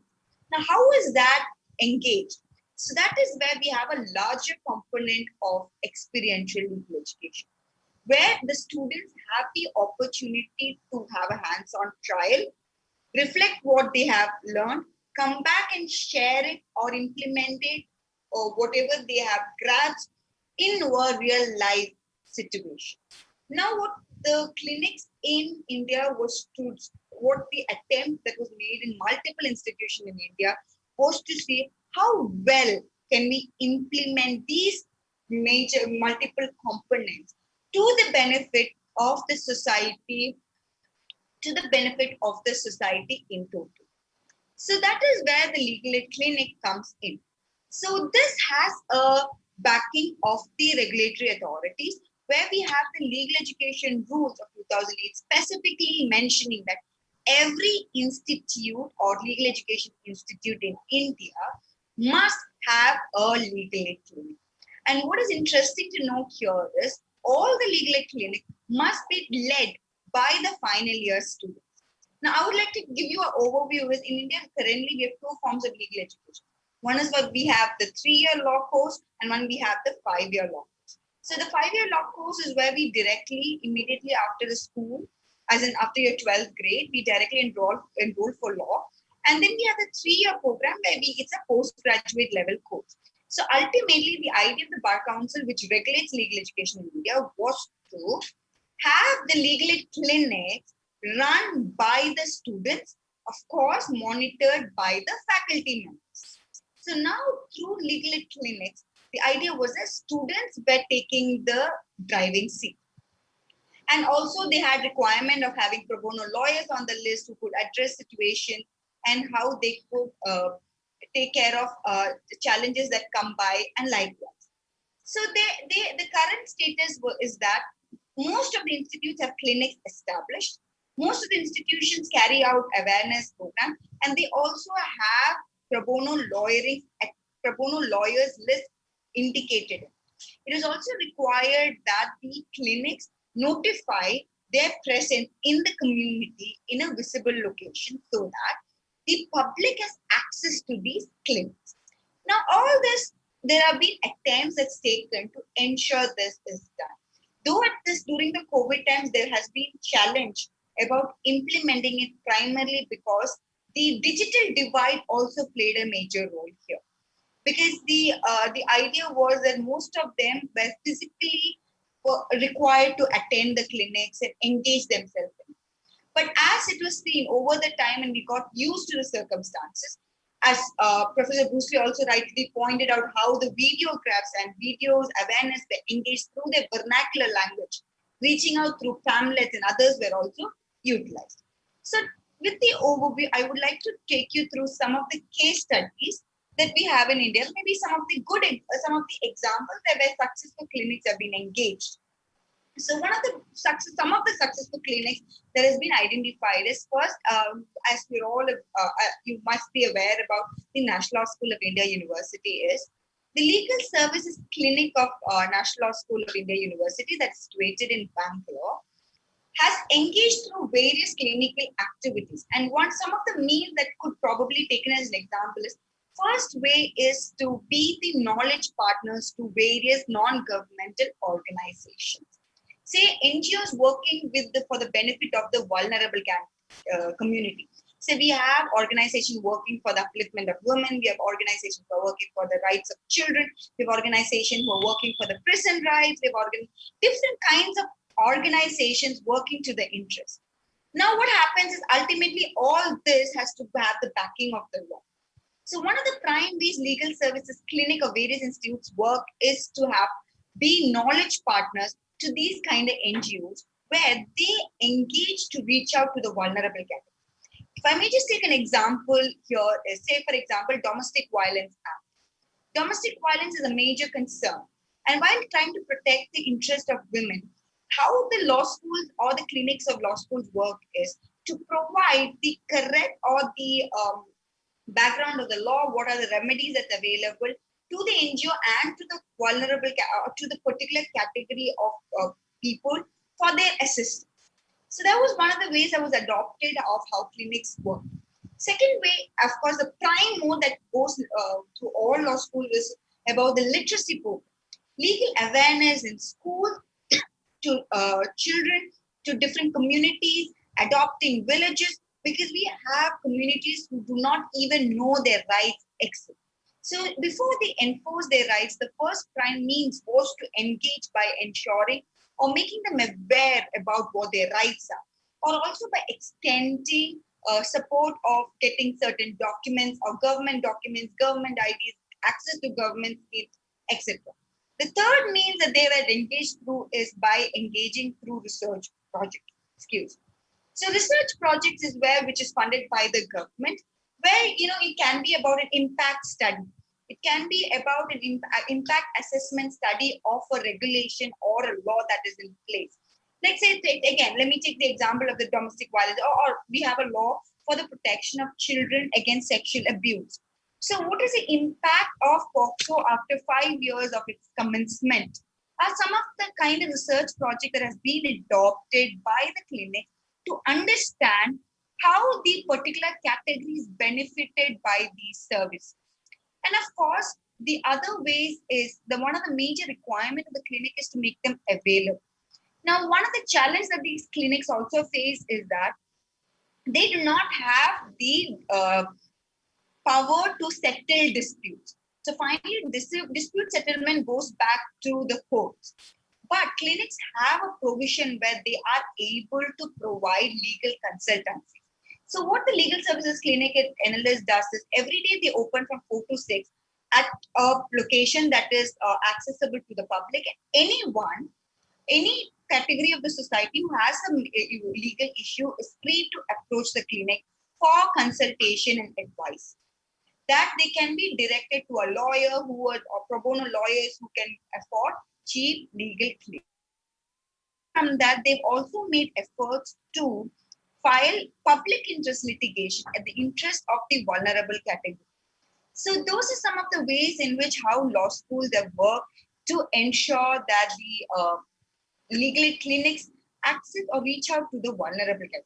If I may take another 2 more examples out here is one of the prime, say a different category of institution, William Salgokar College of Law, where in fact, in Goa probably be a place that's familiar to so many because of the tourist attraction that it has there. But the college has involved with 32 different legal clinics, specialized clinics. So if you have a legal services clinic, there are different specialized clinics that's involved there as well. So it's not just one clinic who's responsible for engaging with various activities, but you have specialized clinics. Say you have a clinic for prison rights, you have a clinic for family matters, you have a clinic specialized for specific area, giving specialized attention to issues. So they've also engaged with paralegal services, various public interest litigations, notifying to the government. And some of the other ways just to run through is by submitting reports to the government, making a pro bono study about the functioning of certain laws, notifying the government of challenges faced, taking adequate steps to protect the vulnerable category. So in these different ways, the clinics in India has worked to assist the different categories of society who couldn't have otherwise reached out to the authorities to take care of their rights. So see, these are some of the examples that I can give in terms of how clinics have been functioning in India and how experiential learning was integrated into their course so that they are better utilized. Because as far as this is concerned, as the regulation goes, clinic is a mandatory paper at the end of the semester. So students are required to be engaged in clinic in one way or the other. But that doesn't go without any challenges. We also face challenges which we are trying to figure out how to go about, whether attempts being made to address these challenges. This can also be considered, especially that the university is establishing their clinic, maybe can consider ensuring these are taken care of at the time of establishment. One of the prime means this challenge they face is the lack of adequate financial support. So let's say in terms of government institutes, it might not be much of a challenge because government funding can be. But the problem here is when the government funding comes in, the tendency of the clinic to be biased. So now finding an adequate set of funding and funds allocated for the clinical activities was one thing that most of the institutes found challenging with. Second is the restriction upon the faculty members to engage in practice, because we are engaging pro bono lawyers, but we have to also remunerate for the for the time that they have invested. This is primarily because faculty members in India are not permitted to practice. So if that particular area could be taken care of, where the faculty members themselves could be engaged in various clinical activities, it would have probably better off. Now, when we talked about the academic credit to the students, we do have the requirement that the final years take a lead, but that particular category of the particular community is limited. So once you're trying to engage in lower years of students, say from the first year, you want them to get engaged in activities. We do not have a system of academic credit in all the institutes. I wouldn't say it's absolute, but in some of the institutes, they do follow a practice. But because of the veracity of institute, most of them do not get academic credit. If students could have that attached to them in terms of the academic credit, it would be beneficial for students to also to be engaged in various clinical activities from the beginning of the year. Now that then it goes on to the other challenges of the workload and likewise. And another important thing is the recognition of dispute redress by these clinics. I believe that is one of the major challenges that we have here. Though the clinics give support to dispute resolution, a dispute actually redressed by these clinics do not have a legal path. Now that is like a tiger without a tooth, right? So what happens there is you have restrictions in terms of public actually taking these clinics serious. So these are some of the challenges that has been faced while established. So maybe some of the ways that we can look forward, I would conclude with this slide, is that we could consider, now alternate dispute resolution is taking a step forward. Now we could consider having that being redressed. Now we have independent bodies, but if they could consider utilizing the Legal Education Institute for the dispute resolution, that would actually add weightage to legal aid clinics in institutions, redressing petty issues through these clinics, ensuring impact as utilizing as knowledge partners, increasing faculty expertise, etc. I would stop here and would love to take more questions at the end of the discussion. Thank you very much. Ramaya. Well, we just had two speakers, and but the presentation looks very interesting. So before I continue, may I remind participants, those who are follow offline and online, to prepare your questions and address to whom you will pose the questions. So it's better, otherwise you will forget what to ask. Okay, for the next speaker would be the Dean of the Law School of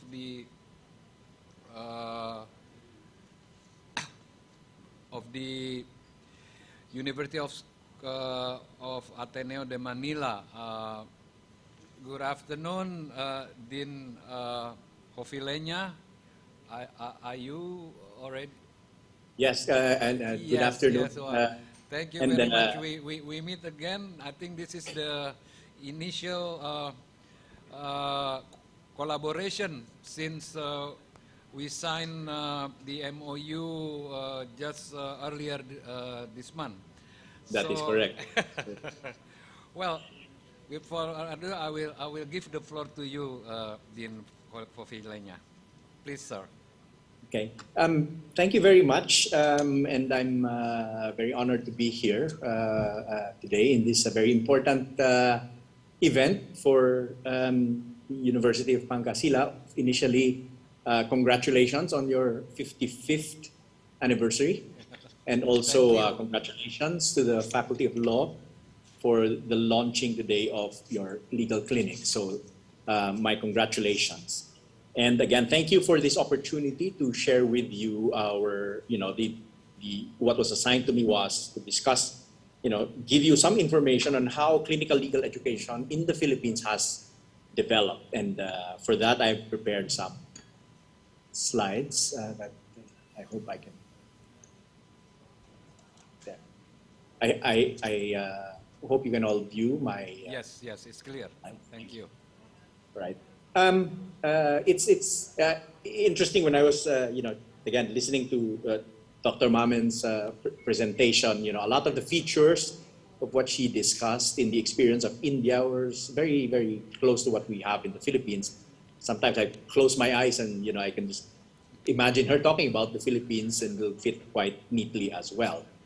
But in any case, again, what was assigned to me was to inform you a bit about development of clinical legal education in the Philippines, and I thought I would tell you a story. A story of fairly recent history, not something that goes way back, but something not too far, and in fact is very current. And it's a story of clinical legal education in the Philippines, and I guess the principal cast of characters in that story would be our Philippine Supreme Court, which is the highest court in the in the legal hierarchy in the Philippines, and also regulates the admission into the practice of law, okay, by graduates of law schools. No? They administer a bar exam, which you have to pass in order to become a lawyer and practice law. So they are a principal player in the legal system. The second member of this cast of characters is the Legal Education Board. The Legal Education Board is an administrative agency that supervises law school legal education and includes such authority as mandating certain inclusions into your curriculum. And the third member of the cast would be the law schools themselves, the whole group of law schools. I particularly fascinated that in India there were, I think, 1,500 legal institutes, if that was, if I remembered correctly. In the Philippines, there's slightly over 100 law schools. So I can imagine that the regulatory challenges of having to supervise 1,500 as opposed to 100. In any case, just maybe a good place to start would be to, say that for the long history, I suppose, of legal education in the Philippines largely was a qualifying program. As I mentioned, the Supreme Court, administers a bar exam. And for you to be able to become a lawyer, you needed to obtain a professional degree from a law school and then pass the bar exams. And in the rules of court of the Supreme Court of the Philippines, these are some of the more fundamental basic requirements in order for you to take the bar exams, which is your first hurdle to becoming a lawyer. So in those set of basic rules, the Supreme Court says that in order for you to take the bar exams, you must have studied law for 4 years specifically. They specify that. In a law school that is officially a recognized law school, registered under our legal education, with the Legal Education Board, and the law school's curriculum is such that it should cover these particular subject areas. Civil law, commercial law, remedial law, etc., as you can see on the slide, all the way down to legal ethics. Now, the coverage of the bar exams is very wide. It covers all of these subject areas. And because it's very vast, the 4 years of law schools, very easily used up preparing your students, okay, in these various areas, with knowledge of these areas so that they can take the bar exams and pass.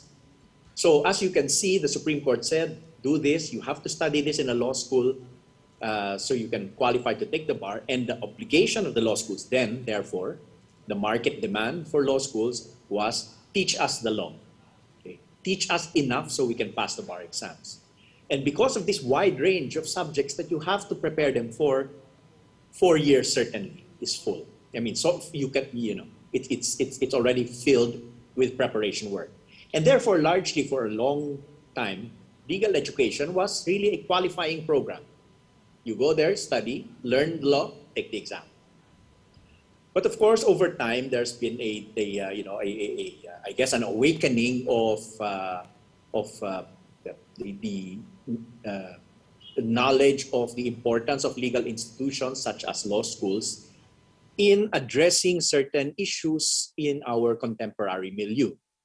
Essentially, a milieu that is characterized perhaps with a vast poverty, violation of human rights, which then caused in turn challenges in access to justice because law was expensive. Law was took a lot of effort, etc., and resources. So, with that in mind, I think the task was how to see how law schools can be more positive contributors towards resolving certain societal situations and ills. And one of the solutions, or one of the the perceived solutions towards this, is to enable the students themselves while they are students to engage in addressing these problems, and that was largely through clinical legal education. Some notable recent regulatory developments, which I will go through one by one. In 1986, the Supreme Court adopted a rule allowing limited student practice. They could appear in court. In 2015, not too long ago, the Legal Education Board issued policies with respect to law schools establishing law clinics. In 2019, the Supreme Court revised the limited law student practice rule earlier mentioned to give it more mandatory nature. Now, this time, instead of merely just saying that students can take part in student practice, law schools are required to provide experiential learning to students by way of clinical legal education programs. And in 2021, the Legal Education Board mandated a revised model curriculum that included a mandatory clinical legal education in the law school's curriculum. So to begin, in 1986, as I mentioned, there was the limited law school practice rule, wherein the Supreme Court said that for so long as law students completed 3 years of a 4-year curriculum and are enrolled in a law school's clinical legal education program approved by the Supreme Court, they can appear, they can represent clients under the supervision, however, of a member of the integrated bar, which is to say a lawyer. Okay. Now, what is notable here is that the Supreme Court said law students can engage in a limited practice of law under the supervision of a lawyer. The purpose, however, for which is to represent indigent clients. Okay? Indigent clients. So not unleash you to the corporate, to get corporate clients or so, but to represent indigent clients. So that rule had stayed for quite a while. And some schools, including the school where I am currently the dean, had in fact been providing opportunities to our students to practice law under the supervision of lawyers in representation of indigent clients. In 2015, the Legal Education Board issued a policy saying that law schools are encouraged to establish legal aid clinics. And the legal aid clinics would be such as it will enable law schools to aid and their students to aid in the promotion of social justice, and at the same time, realize the value of experiential learning in preparing them to become what they call here, fancied term here in the Philippines is practice ready. So law clinics were seen as a way to address not only the needs of indigent clients, including human rights situations and cases, but also to train students, to give them experiential. So it's not just pure transfer of knowledge, but experiential learning. So the rules say no. This is just the part of the policy where it gives 3 kinds of legal aid clinics. One that's just simply pure outreach. One where the students can actually earn curricular credits. And a third kind of legal aid clinic is where the students are then allowed to appear in court, essentially, under the limited student practice rule.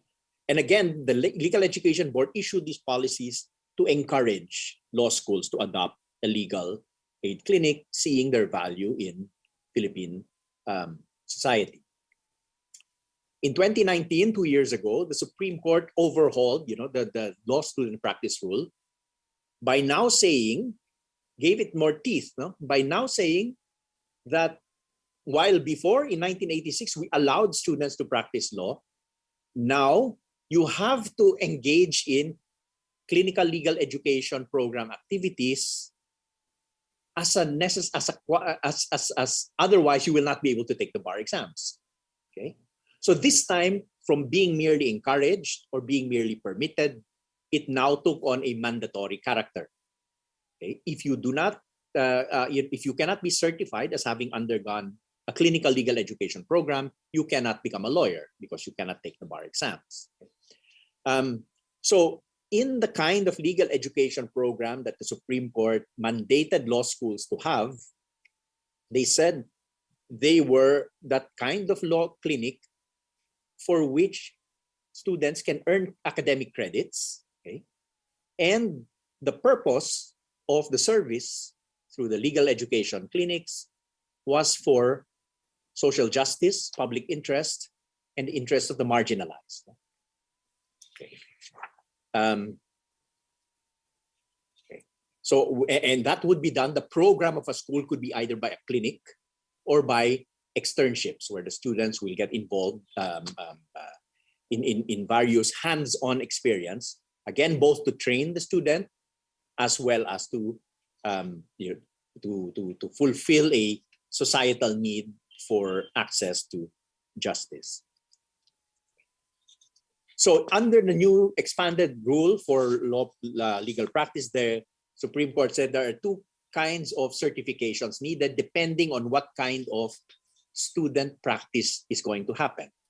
If it is for interviewing, giving advice to clients, negotiating, drafting documents, representing before non-courts, administrative bodies, providing public legal orientation or assisting in public interest advocacies, then you need to get a level 1 certification.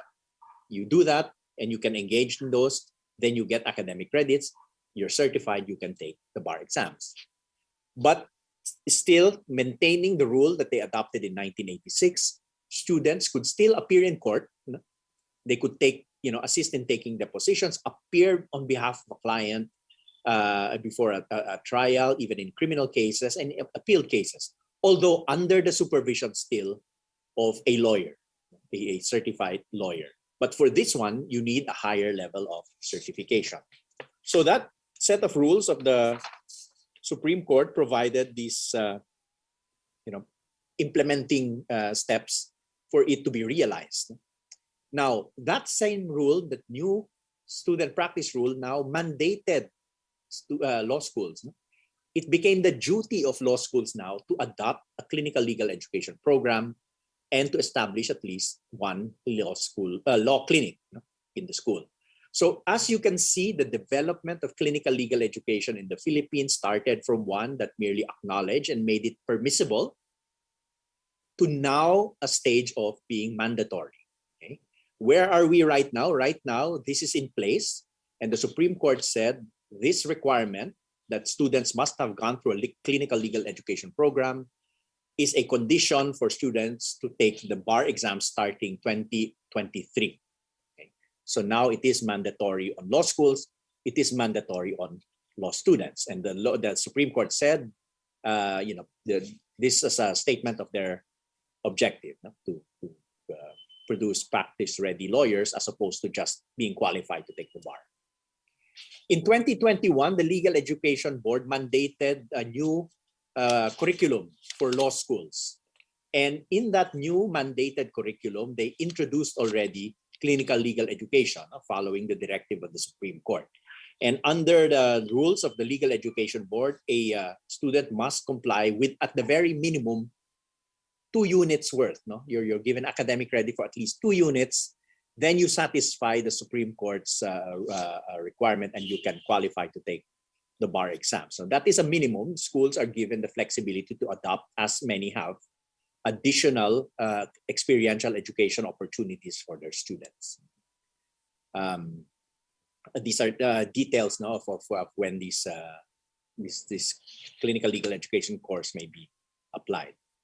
Now, recently, as very fresh, October 15 and 2021, the Legal Education Board formally launched that new mandated curriculum for law schools for implementation next academic year, next year. And their keynote speaker was the Chief Justice himself of the Supreme Court, who emphasized again the themes of being both of requiring clinical legal education so that students are better trained and become practice ready, so to speak, and also to assume the roles of servant leaders. So it is both value formation and training.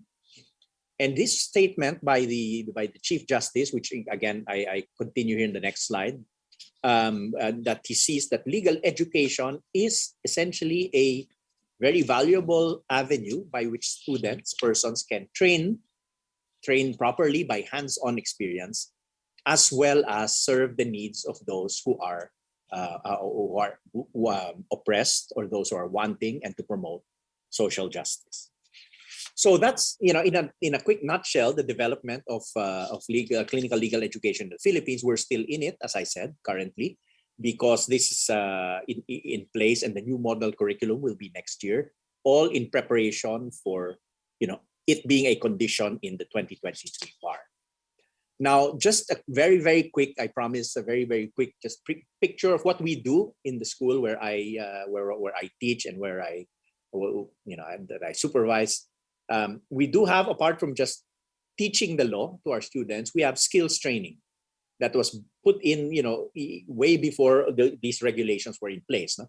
So we have these hands-on opportunities for our students.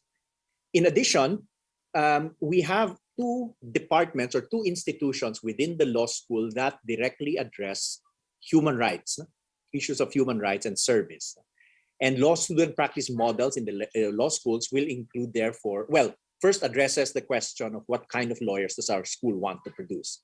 That is the impetus for us to establish these internal institutions. And these 2 institutions are the Ateneo Human Rights Center and the Ateneo Legal Services Center. Ateneo Legal Services Center represents indigent clients, serves indigent clients. Ateneo Human Rights Center advocates for human rights causes and also takes representation. The years in parentheses are the years when we established those particular institutions.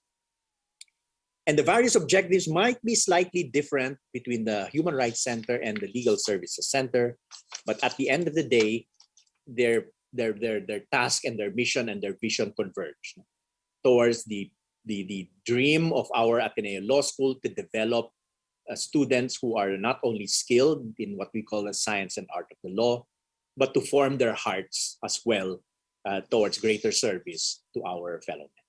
So I will end there, my last slide being just my thank you, and we'll stay around for any questions that may be raised later. Thank you very much. I thank you, Dean Hofilenya.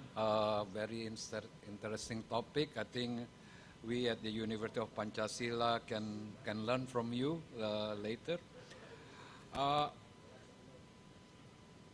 To move on, I think we have the next speaker, Dr. Kunti Tridewayanti, who will give her presentation on the role of socio-legal research to support clinical legal education. I will give the floor to you, Dr. Kunti, please.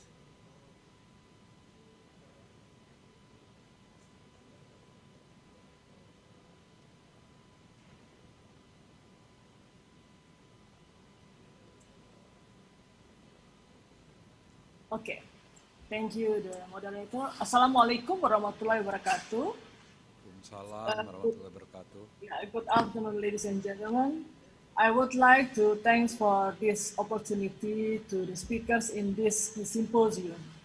Thank you for the Honorable Ambassadors, Rector and Deputy Pancasila University, Dean and Vice Dean Faculty of Law, Pancasila University, all speakers, moderators, and all participants. In this symposium, I will present my paper about the role of socio-legal research to support clinical legal education. Yeah, next.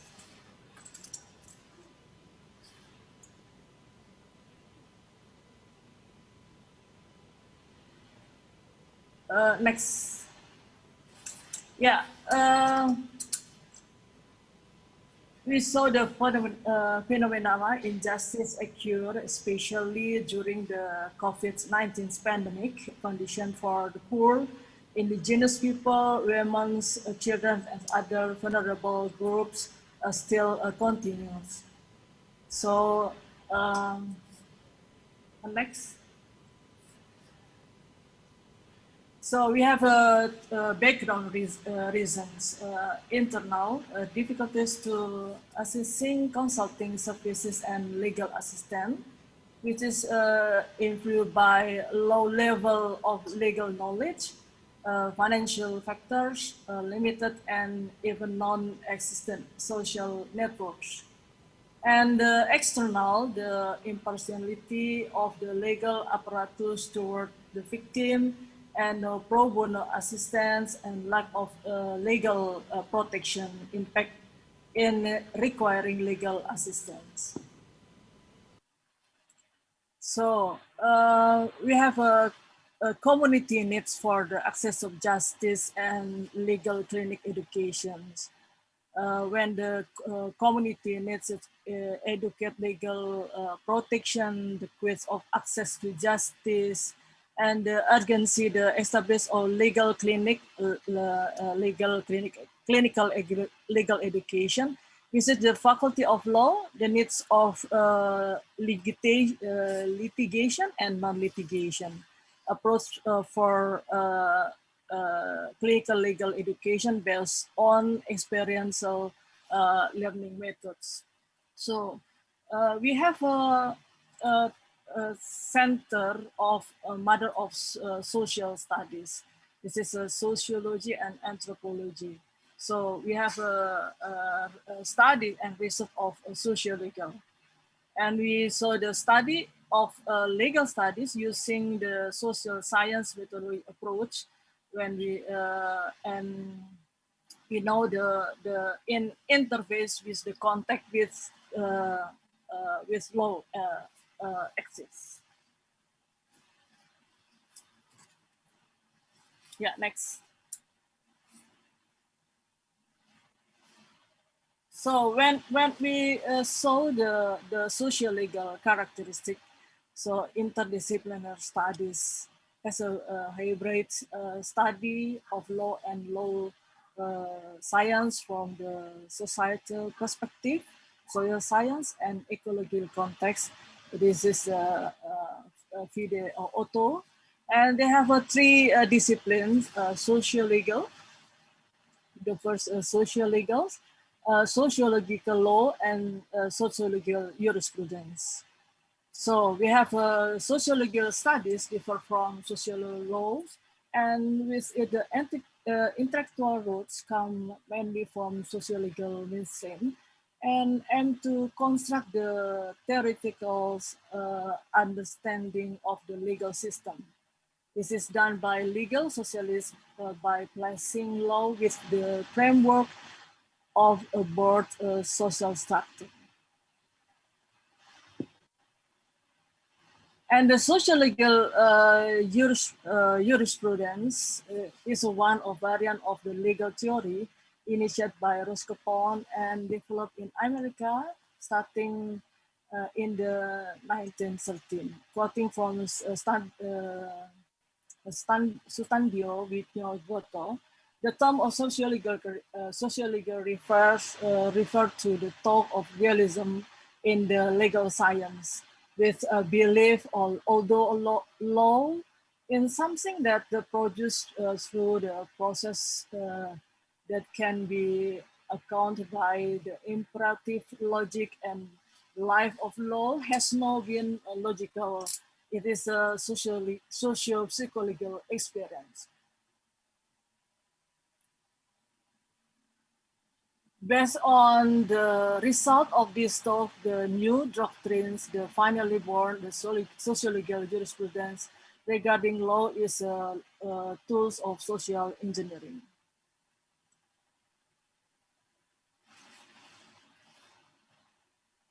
Yeah, the social legal, it is an umbrella concept for all approaches to law studies, the legal process and the legal systems.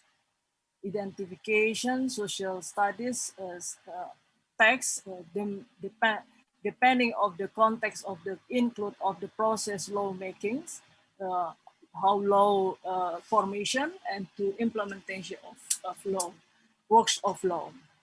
And sociological studies have become a general term for a group of disciplines that apply a social sciences perspective to legal studies, including legal sociology, legal anthropology, legal history, legal psychology, judicial political science studies, and comparative studies. Vida Tamaha. Yeah, next. So when we talk about the contribution of social legal studies methods and legal studies, we have two kinds. The sociology studies conducted textual studies. We can see the regulation and policies can be critically analyzed, their meaning and the implication for legal subject. The second study also deal with the heart of the legal studies. And the third, the study of judges' decisions. It means a legal discovery and sometimes we call the rest finding. The second, social legal studies development new methods. Some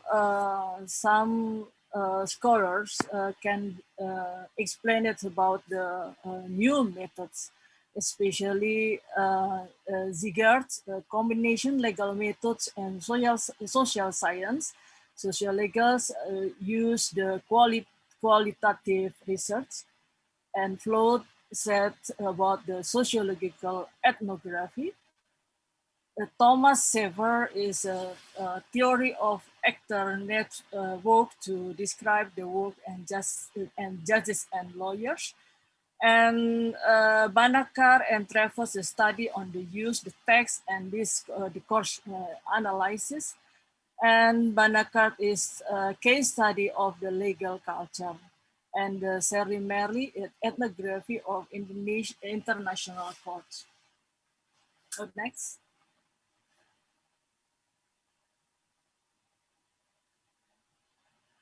Yeah. Next was the social legal studies develop new development, legal ethnography development to examine community-based dispute resolution forums that are commonly encountered everyday life. There are studies related to legal anthropology too, and we saw the research by Samuel Bano, example a qualitative approach to feminist law, ethnography to examine the use the informal legal institution among South Asia immigrant Muslim women living in the UK. Anna Griffith's field approach described the experience the lawful people on everyday life and responding the ideas, the Western law, the Bakwena Africa. And And there are studies related to legal approach. Some of the research is a trial case research based on the text of the judge with the decision and the field data. This is the Sulistyawati et al.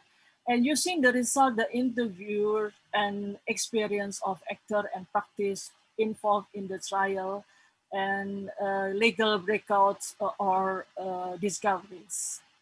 And my research is about the indigenous people and penghayat women. So this is the explain the study of indigenous women and penghayat in the fighting for their religion rights, especially minority religions. Yeah. And how about the rules and social legal research to support clinical legal education? Social legal research methods are needed to answer the problem of social injustice. And it is also through these methods, whether the law is working or not, testing the effectiveness and usefulness and the roles, authority, and constructive effort of legal reform. And the second, the social legal research method actually provide an effort to answer the gap between the ideal of norms and social reality. Research is this method doesn't not only really the norms of the text based on justice effort, legal justice, but also provide a link to social context and affect to the sense of justice. This is the social justice. So this is Sulistyo Irianto and et al. And I joined to the research too. This is the social legal studies about 5 universities in Leiden University, University of Amsterdam, Utrecht, Erasmus Hoyes, Rotterdam, University of Nijmegen. So this is social legal studies are classically introduced the compulsory curriculum such as the philosophy of law, sociology of law, and history of law.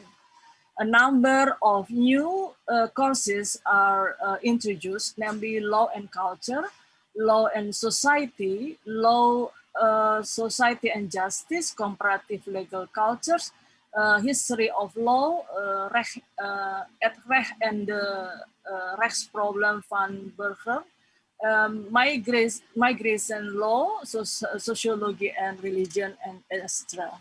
Especially in Leiden University, social legal studies are introduced for bachelor degrees, final semester of law students among their law and governance in Indonesia, law and the governance in Africa, law and development in China, introduce the Islamic law and legal system worldwide. So this is very interesting about the studies. Yeah, a number of international communities have also been formed among social legal researchers or scholars, such as the Commission on Legal Pluralism, formerly known as a Commission of Law and Legal Pluralism, and the Social Legal Studies Association, which conduct routine and annual conference and communities of legal academic in the Netherlands, Felmis, who are the member of the Netherlands Felmis Social Legal Studies Association. Next. So this is very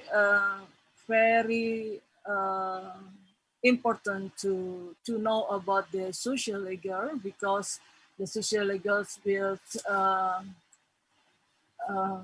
especially for clinical legal education, because we hope the student can learn about the legal knowledge and skill to looking at the real legal cases and striving for the providing assistance to communities in form and litigation on and non-litigation assistance, socializing and advocacy, as well legal consultation or legal assistance services. The study approach and social legal method will help facilitate the implementation of legal clinic education.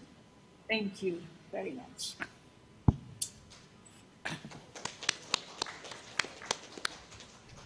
I thank you, Dr. Kunti. Now, last but not least, we come up to the last speaker for today's session, Dr. Uli Pardiansi Hombing from the Indonesian Legal Resource Center, who will give his presentation on the CSO University Network to develop clinical legal education in Indonesia. But before continuing, I once again remind the participants to prepare your questions, because this is an ample opportunity for us to make a comparative study for our legal clinic. So do not hesitate to pose questions to address to the speakers that have been giving their presentation. So with no further ado, I will give the floor to Dr. Uli Parulian. The floor is yours, sir.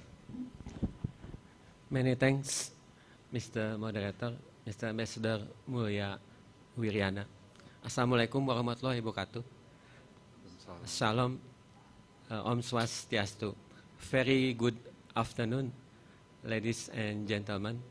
First of all, I would like to say many thanks to the Law School University of Pancasila for inviting me to this very important event, particularly for Honorable Rector University of Pancasila and Honorable Dean of Law School University of Pancasila, Professor Edi Pratomo, Vice Dean Ibu Dr. Zaitun Abdullah, and also coordinator of the PPKM, Ibu Mirna Safitri, PhD. And I also see here some of my lectures, because I graduated from Law School University of Pancasila also. So I'm happy to come back to this law school as well. My topic for this session is about CSO, Civil Society Organizations University Network to develop CLE in Indonesia. This presentation based on my knowledge and experience on doing and running CLE projects and programs in Indonesia with both private and public universities in Indonesia. And I quote the Constitutional Court of Indonesia verdicts, I believe in 2012. This is very important. So this basic principle for doing and running legal aid, particularly for university-based legal aid institutions, or we call the legal clinics here. And according to this Constitutional Court verdict, clearly mentioned that university has an important role to provide legal aids to the vulnerable groups. And also, this is very unique on this the judgment mentioning the role of the legal clinics, not only for the lectures, law lectures or professors, but also for the law students. This is a place for law students to have not only theoretical knowledge, but also practical knowledge. So this is very unique. And this is the first time the Constitutional Court of Indonesia mentioning the role of the legal clinics. in favor of rule of law and justice in Indonesia. And next, and please next slide. And I also quote, because how to develop a network between university and civil society organization in Indonesia. Civil society organization does not mean non-governmental organization, but also other civil organizations. And it's very broad. And I quote the result of ILRC's research in 2019 in relation to the role of the legal clinics in Indonesia. Can you show my presentation on the screen, please? Next. The result of the ILRC research in 2019 in relation to the role of legal clinics. Not here. Previously, yeah. Previous slide. Yeah. The result of ILRC in 2019 has shown that 80 of the legal clinic had involved with law students. 80 legal clinic. We used research methods by survey. We have tried to deliver the survey to the law schools, 10 law schools, both private and public law schools in Indonesia. And 80% of the legal clinics has involved with the law students in Indonesia. And only 20 of the legal clinics excluded law students. And also we found 90% of the legal clinics mentions involuntary involvements and of the students, not mandatory, just involuntary. And only 1% of the legal clinic mentioned the legal clinic program is part of the curriculum, law school curriculum. And interestingly, we found that the legal clinics use of the recruitment methods through legal aid training. So there was a legal aid training before they joined the legal clinics, and also other methods like socialization of the legal clinic to the law students. And because here it is very difficult to attract the law students to join the legal clinics, so that's why the law school, some of law schools in Indonesia has tried to socialization of the legal clinics to the law student, and also the administrative selection. To the administrative selection, the school, for example, deliver a written form. They should fill the written form to know for the law school whether they are interested in joining the legal clinics. So this kind of the methods for law students to become or to join the legal clinics. And we found also there is no standard for the internship period of the law students at the legal clinics,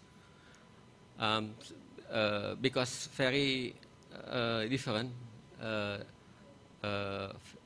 internship period at the law schools, beginning from the second semester to 2 years after graduation.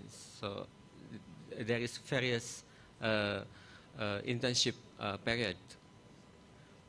And according to our our research also, we found that there are the models of the involvement of those students at the legal clinics. In general, the law students involved in the legal consultation or advice, law research, and the office administration under the supervision of the law lecturers. This is very general. And also the law students do not receive credit generally, but few law students receive credits because CLE is part of the law school curriculum. And the types of the reward which were given to the law students are like the letter of attendance from the legal clinics and credit of a certain subject or course in the law curriculum. And next, on the issue of the involvement of the law lecturers at the legal clinics, the involvement of the law lecturers at the legal clinics, we found some of the issues, like in general, the law lecturers are involved in the activities of the legal clinics because there is a lack of capacity building for law lecturers. And 50% of law lecturers is involved with the activities of legal clinic involuntary, not mandatory, and 40% of the lecturers based on assignments. Assignment from the dean, for example, or vice dean, or other higher institutions. And 10% no answer. And 50% of the lecturers who are involved in the activities of the legal clinics obtains credit or rewards, and 50% of the lecturers does not obtain rewards or credits. And we have learned from other speakers here that we agree that clinical legal education components, there are 3 components: learning process, practical knowledge, skill, and values, like social justice values or public interest values, and interactive and reflective teaching method. This is 3 components of the clinical legal education. And this is the model of CSO, civil society organization, and university network to develop CLE based on my experience and knowledge. First is joint research. Based on our previous research, we saw that we need research, cooperation between the law schools and the civil society organization. Later, I will share the kind of the research we have done so far with the universities or law schools. And the second model is capacity buildings for both the law students and the law lecturers. According to our result of the research, we found that there is lack of capacity of law students, and not many, but there are law lecturers, yeah, who need capacity buildings to do clinical legal education, and also CLE awareness amongst the law students and the law lecturer or professors. And here is one of our effort to increase the capacity building of the law students with the law schools, particularly to those who have clinical legal education program in their law school curricula. For example, in-house clinics, we try to increase their skill, interviewing and documentation skills. And for example, we have cooperated with the Islamic University of Indonesia in Yogyakarta. I believe tomorrow, Dr. Bambang Sutioso will share his experiences or UAE experiences in doing CLA. We provided interviewing and documentation skills. And for example, for the vulnerable groups like women, children, and people with disability, they should have, the law students should have empathy to the vulnerable groups. So we need the skill to interview these vulnerable groups, women, children, and people with disability. And also, the most important thing is documentation skills. Documentation skill is very important as well. How to document the result of our interviews with the people with disability, for example, So this is also is very useful for law students. And also, this is kind of one of the CLE models, street law. Street law here in Indonesia we call the legal literacy skill, right? So penyuluhan hukum. So we call penyuluhan hukum. So like a certain issue of legal literacy skill, for example, anti-domestic law, so other legal issues to the communities. Yeah. And next, for issue of CLA awareness raising through the publication.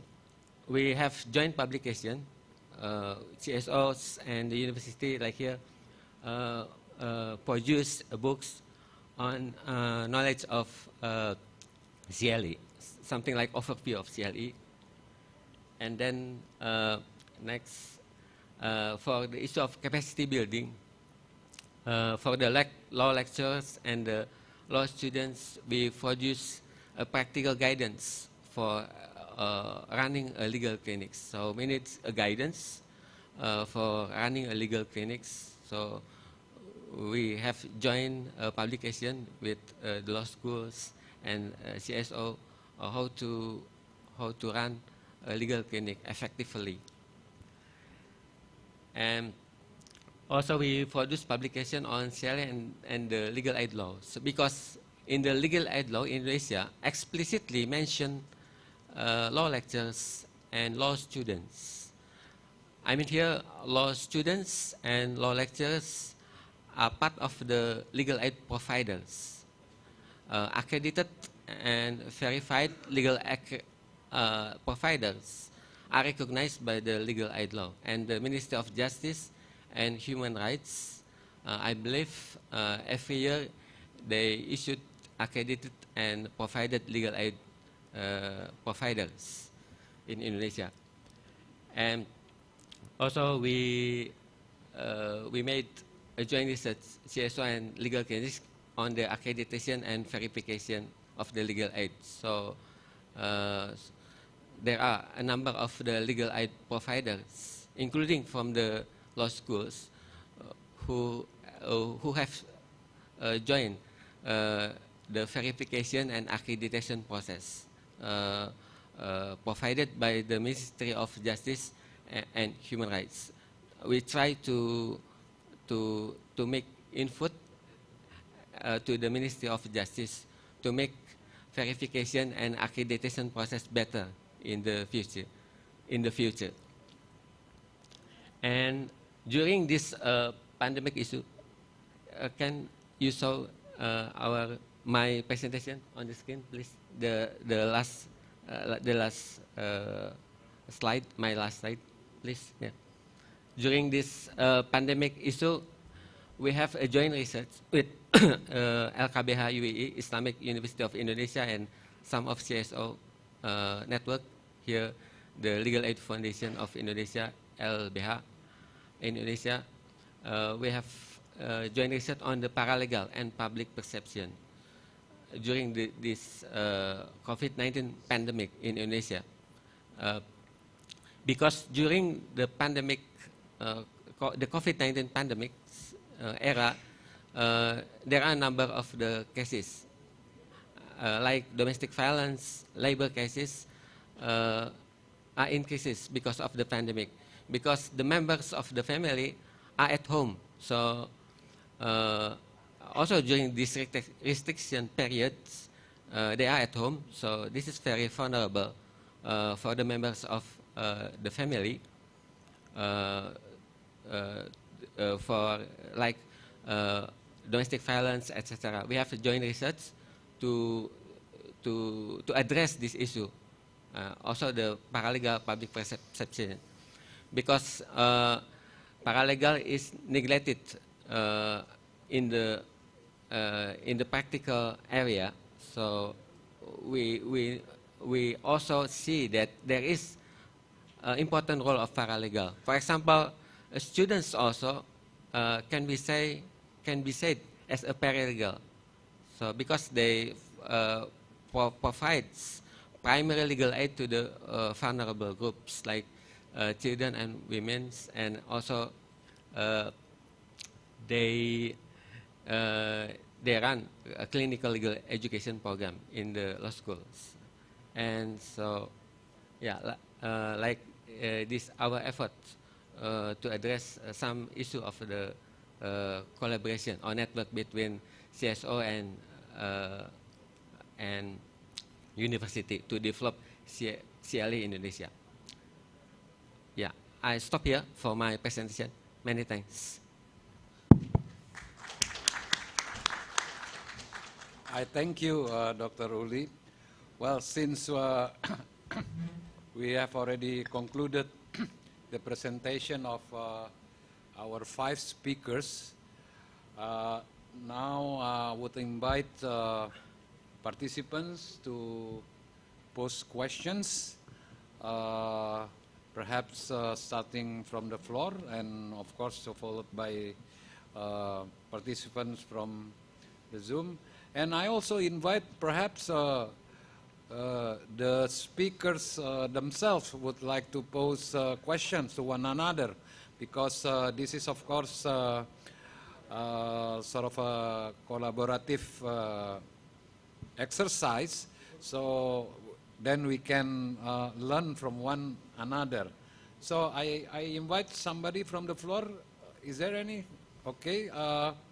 Please mention your name and the question to whom you pose to. Okay. Assalamualaikum warahmatullahi wabarakatuh. Good afternoon to the speakers and the all participants. My name is Muhajir from Faculty of Law, Pancasila University. I want to ask to Mrs. Mamen. Mrs. Mamen, what do you have done to meet the needs for egalitarian relationship that prioritize and uphold transcendental values in the form of honesty, humanitarian service, anti-discriminations, and other things that lead to social justice? Thank you. Hello? Yeah, I'm so sorry. I couldn't get your question. Is it about translating the values to the students through? Can you repeat your question slowly? My question is, what you have done to meet the need for egalitarian relationship that prioritize and uphold transcendental values in the form of honesty, humanitarian service, anti-discrimination, and other things that lead to social justice?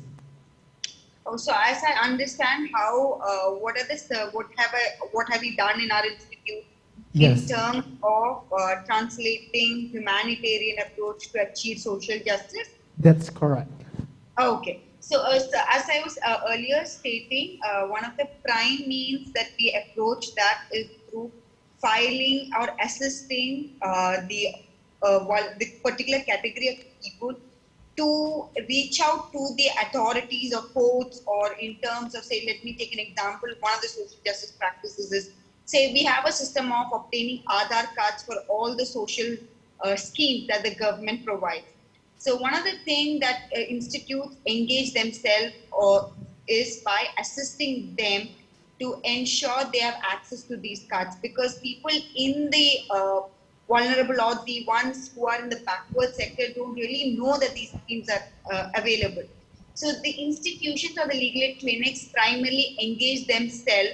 Especially Ramaya College of Law has taken up that to engage with certain identified villages. So they have the Aadhaar cards, they have the voters ID cards, they have the pension plan scheme. So that they have access. That is one way where we have made attempts to have social justice at play. Does it answer your question? If I got it right? Yes, that's right. Thank you, ma'am. Thank you so much. Is there any other question from the floor? Okay, please.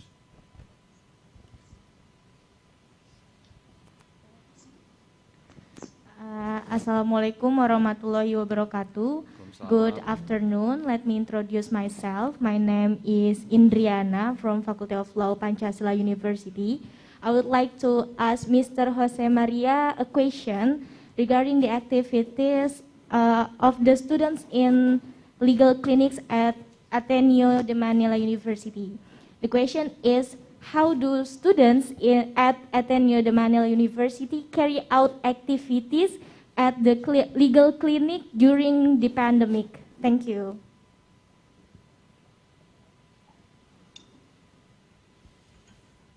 Yes, thank you. Thank you very much for the question. I think it is common to the whole world that the pandemic really impedes our movement, and this notwithstanding, our legal clinic, our legal aid center, and our human rights center continue to operate even during the pandemic, and we do it like the most what most everyone does now, no? Which is through electronic means, getting together, providing advisories, etc. And even the courts here in the Philippines during the more restrictive periods of this pandemic, the courts issued rules on how to conduct hearings, trial, etc. With the use of technology, and therefore it was necessary for the school, for health reasons, to continue to provide guidance to our students and to get them to be involved, to continue to be involved through the same means that we have now in holding this symposium for those of us who are remote locations. So the students are continue to assist lawyers in rendering services to indigent clients. They do their interviews, their advisory work through Zoom, or Microsoft Teams, or whichever platform is available. And if it is necessary that they make representation in court, such as by filing documents or conducting hearings, again, they do this online. So fortunately, although online is not ideal still,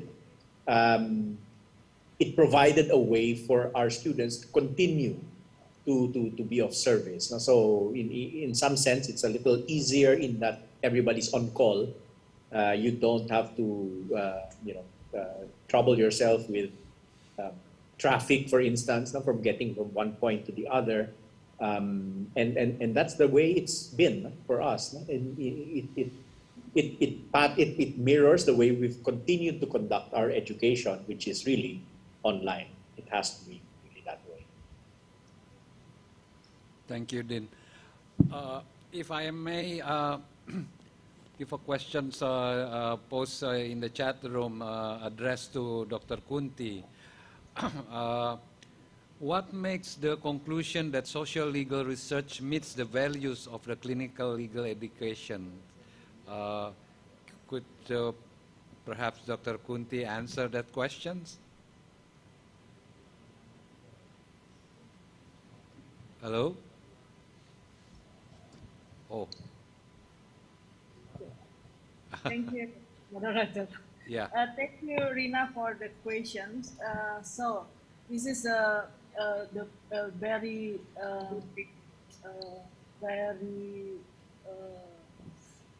this important how the social legal research meets the values of clinical education.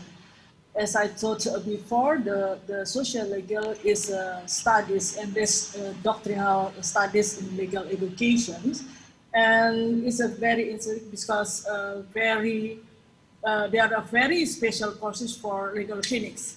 This is the existence for the legal clinic are learning activities and share more the field. Of course, the students will get legal lecture material and lead them the practitioners, and they will understand the problem in society because sometimes they have to use the in-depth interview and or something stay at with the peoples, I mean the society, and so they have a hearing about the problem society, and that make empathy and tolerance with the problems, especially for vulnerable society. I think it's a very helpful for understanding the people's the problem of society. And the second, I think this student will also carry out the field research activities. So the social legal studies contribute to legal science, especially in the field of methodology. The study provide various possibilities of legal research and uses the doctrinal legal approach and empirical legal approach. So this is the very variance the approach, yeah, with the new other methods in this area. So I think is a student in the clinic, a legal clinic, she or he needs to gain the understanding the socio-legal studies and methods to study legal issues in society. Because sometimes this is the important to not only the clinical, not stimulate on not on the people, but the real cases. The people, the student know about the real cases. So the students are expected to listen and empathize with the community legal issues and can provide advice in the form for the legal assistance because this is the important. They will know about the interdisciplinary approach. Will help the student and find explaining the relation between law and society. I think that's important. It means this is the they will be practitioner, legal practitioner, especially who carry out the litigation or non-litigation, socialization and advocacy for the purpose of pro-people, pro-victim, law reform and legal assistance for the poor, indigenous people, women, children, and other vulnerable groups. I think it's a very very important to know about the social legal research in this time. I think it's Rina. How about Rina? Thank you, Pak Moderator. I saw in the chat room, this is very practical. They asked, what would be the benefit to get involved in legal clinic if they don't have any interest in to be a public interest lawyers? They want to be rich, like a corporate lawyer or something. And this question is addressed to all the speakers, but I will give the opportunity to Dr. Lasky who's already have 30 years experience in how to attract, well, this is a practical question, I believe, but to attract, to get more involved in this kind of exercise. I give you the floor. Sure, and it's a great question. Can you all hear me? Yep. Yes. Yeah, it's a great question, and so when we talk about clinical legal education, we talk about it. We do this. We say it strengthens it, better knowledge, better skills, and better values. And I've been a lawyer. I've been a lawyer 30 years plus. I assist as a consultant and I'm a partner at a law firm in Thailand. And I can tell you that clinical legal education makes you a better lawyer. I mean, and you could be a banking lawyer, you could be a corporate lawyer, we do a lot of private law in our law firm in Thailand, makes you a better lawyer. But at the same time, it also teaches you empathy working with clients. And, you could have a very rich client who wants you to be able to empathize with them. So, you just graduate and you take those skills to just be better in your profession. And at the same time, you also learn to give back. And I don't believe there's anything. I don't use the word pro bono lawyers. I use the term lawyers who do pro bono because I have not met in my life one pro bono lawyer because they would be starving. Lawyers who do pro bono have to make money somehow in some way. And if you're a business lawyer, great. So you go out and make money. And that's what we do. We tell students that go through these programs,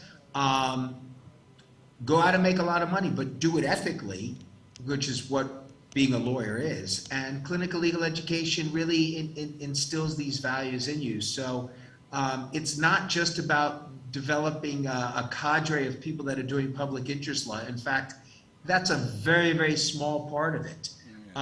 It does do that. But for the most part, most of the people that go through clinical programs go on to be lawyers that are in the private sector. They have families, they buy houses, they take vacations, and they learn to work with clients better, and a little bit they learn to give back, which is what we're supposed to be doing as lawyers and what I've been doing for 30-something years, and other lawyers do too. So don't get caught up in the idea that clinical legal education is the idea of making public interest lawyers. That's a very small part and a very small section of the magnitude and scope of what CLE can do and does.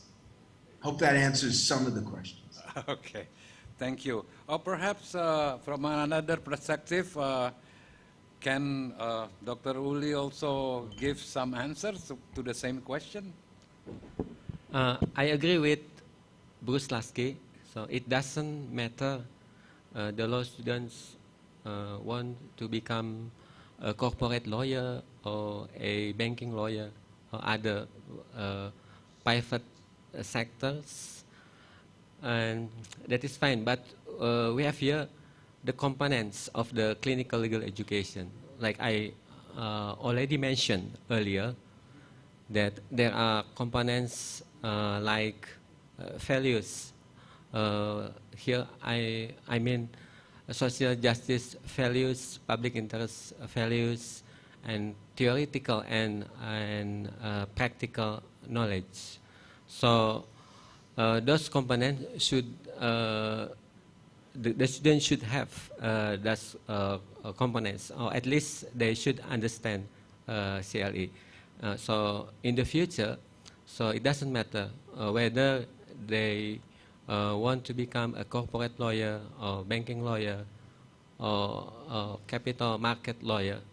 Like here we did something like lawyer training. So we call here PKPA, right, with the Bar Association Peradi. So last year ILRC did the PKPA with Win Syariah Hidayatullah here in Jakarta. So we have tried to include CLA course in the curriculum of the PKPA. So according to our research results, so we found that very few law students to become a public interest lawyer in the future, like I did at LBH in previous years. But many of law students want to become a corporate lawyer, a banking lawyer, or capital market lawyer. That is fine. So because at least they have to have social justice values in the future.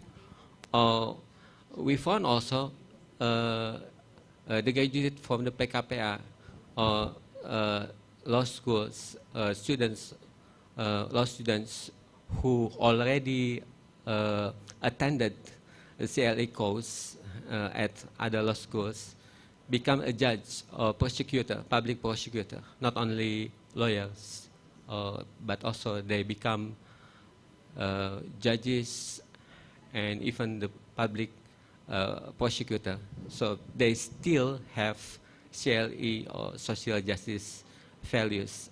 At least if they face cases like public interest cases, like with children or people with disability, so they can use other approaches, something like that. Well, thank you. I know there are several other questions posed in the chat room, but I have to apologize. It's already late. I think in the Philippines it's already 7 o'clock in the evening. Is it, Dean? 6 o'clock. 6 o'clock, 1 hour. Okay, but due time constraint, and it's also weekend. Perhaps many of you would like to spend time with the family despite of the pandemic. Again, I apologize. Those questions posed in the chat room can be addressed to the speaker, and I would like to also perhaps the speakers to answer it in writing, perhaps in the chat room or through email. I know maybe the secretariat have the email address of each speaker, so the secretariat can help you. Allow me to this opportunity thanks all the speakers, Dr. Lasky, Dr. Romamen Ramaya, Dean Hovilenya, Dr. Kunti, and Dr. Uli Sihombing for their presentation. It's very interesting, and I assure that the Dean Edi Pratomo will then continue to conduct this kind of a symposium for the legal clinic. And I would like to also thank all the participants for your active participation at this event. It is indeed, as a starter, much of thing from this first day session, because tomorrow we will have another session that we already have much, and I would like very much that this collaboration or this endeavor will continue. With that, once again, I thank you very much. Have a good weekend, all of you. Stay healthy and well, everybody.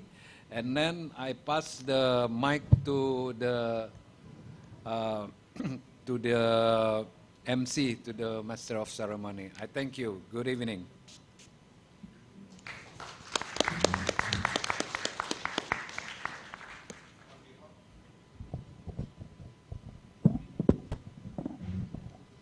On behalf of the Faculty of Law, Pancasila University, and the organizing committee, we would like to express our deepest thanks and appreciation to the moderator, Mr. Mulya Wirana, for guiding the fruitful and productive discussions in today's symposium. We would kindly ask Bapak Profesor Dr. Edi Pratomo, SHMA, to hand the souvenirs to Bapak Mulya Wirana, SH, as the moderator of today, and Bapak Dr. Uli Parulian. Please come forward, sir.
We also extend our heartfelt thanks and felicitation to the speakers and participants who attended both offline and online today. Happy weekend, stay healthy, stay safe, and stay happy for everyone. Salam Pancasila.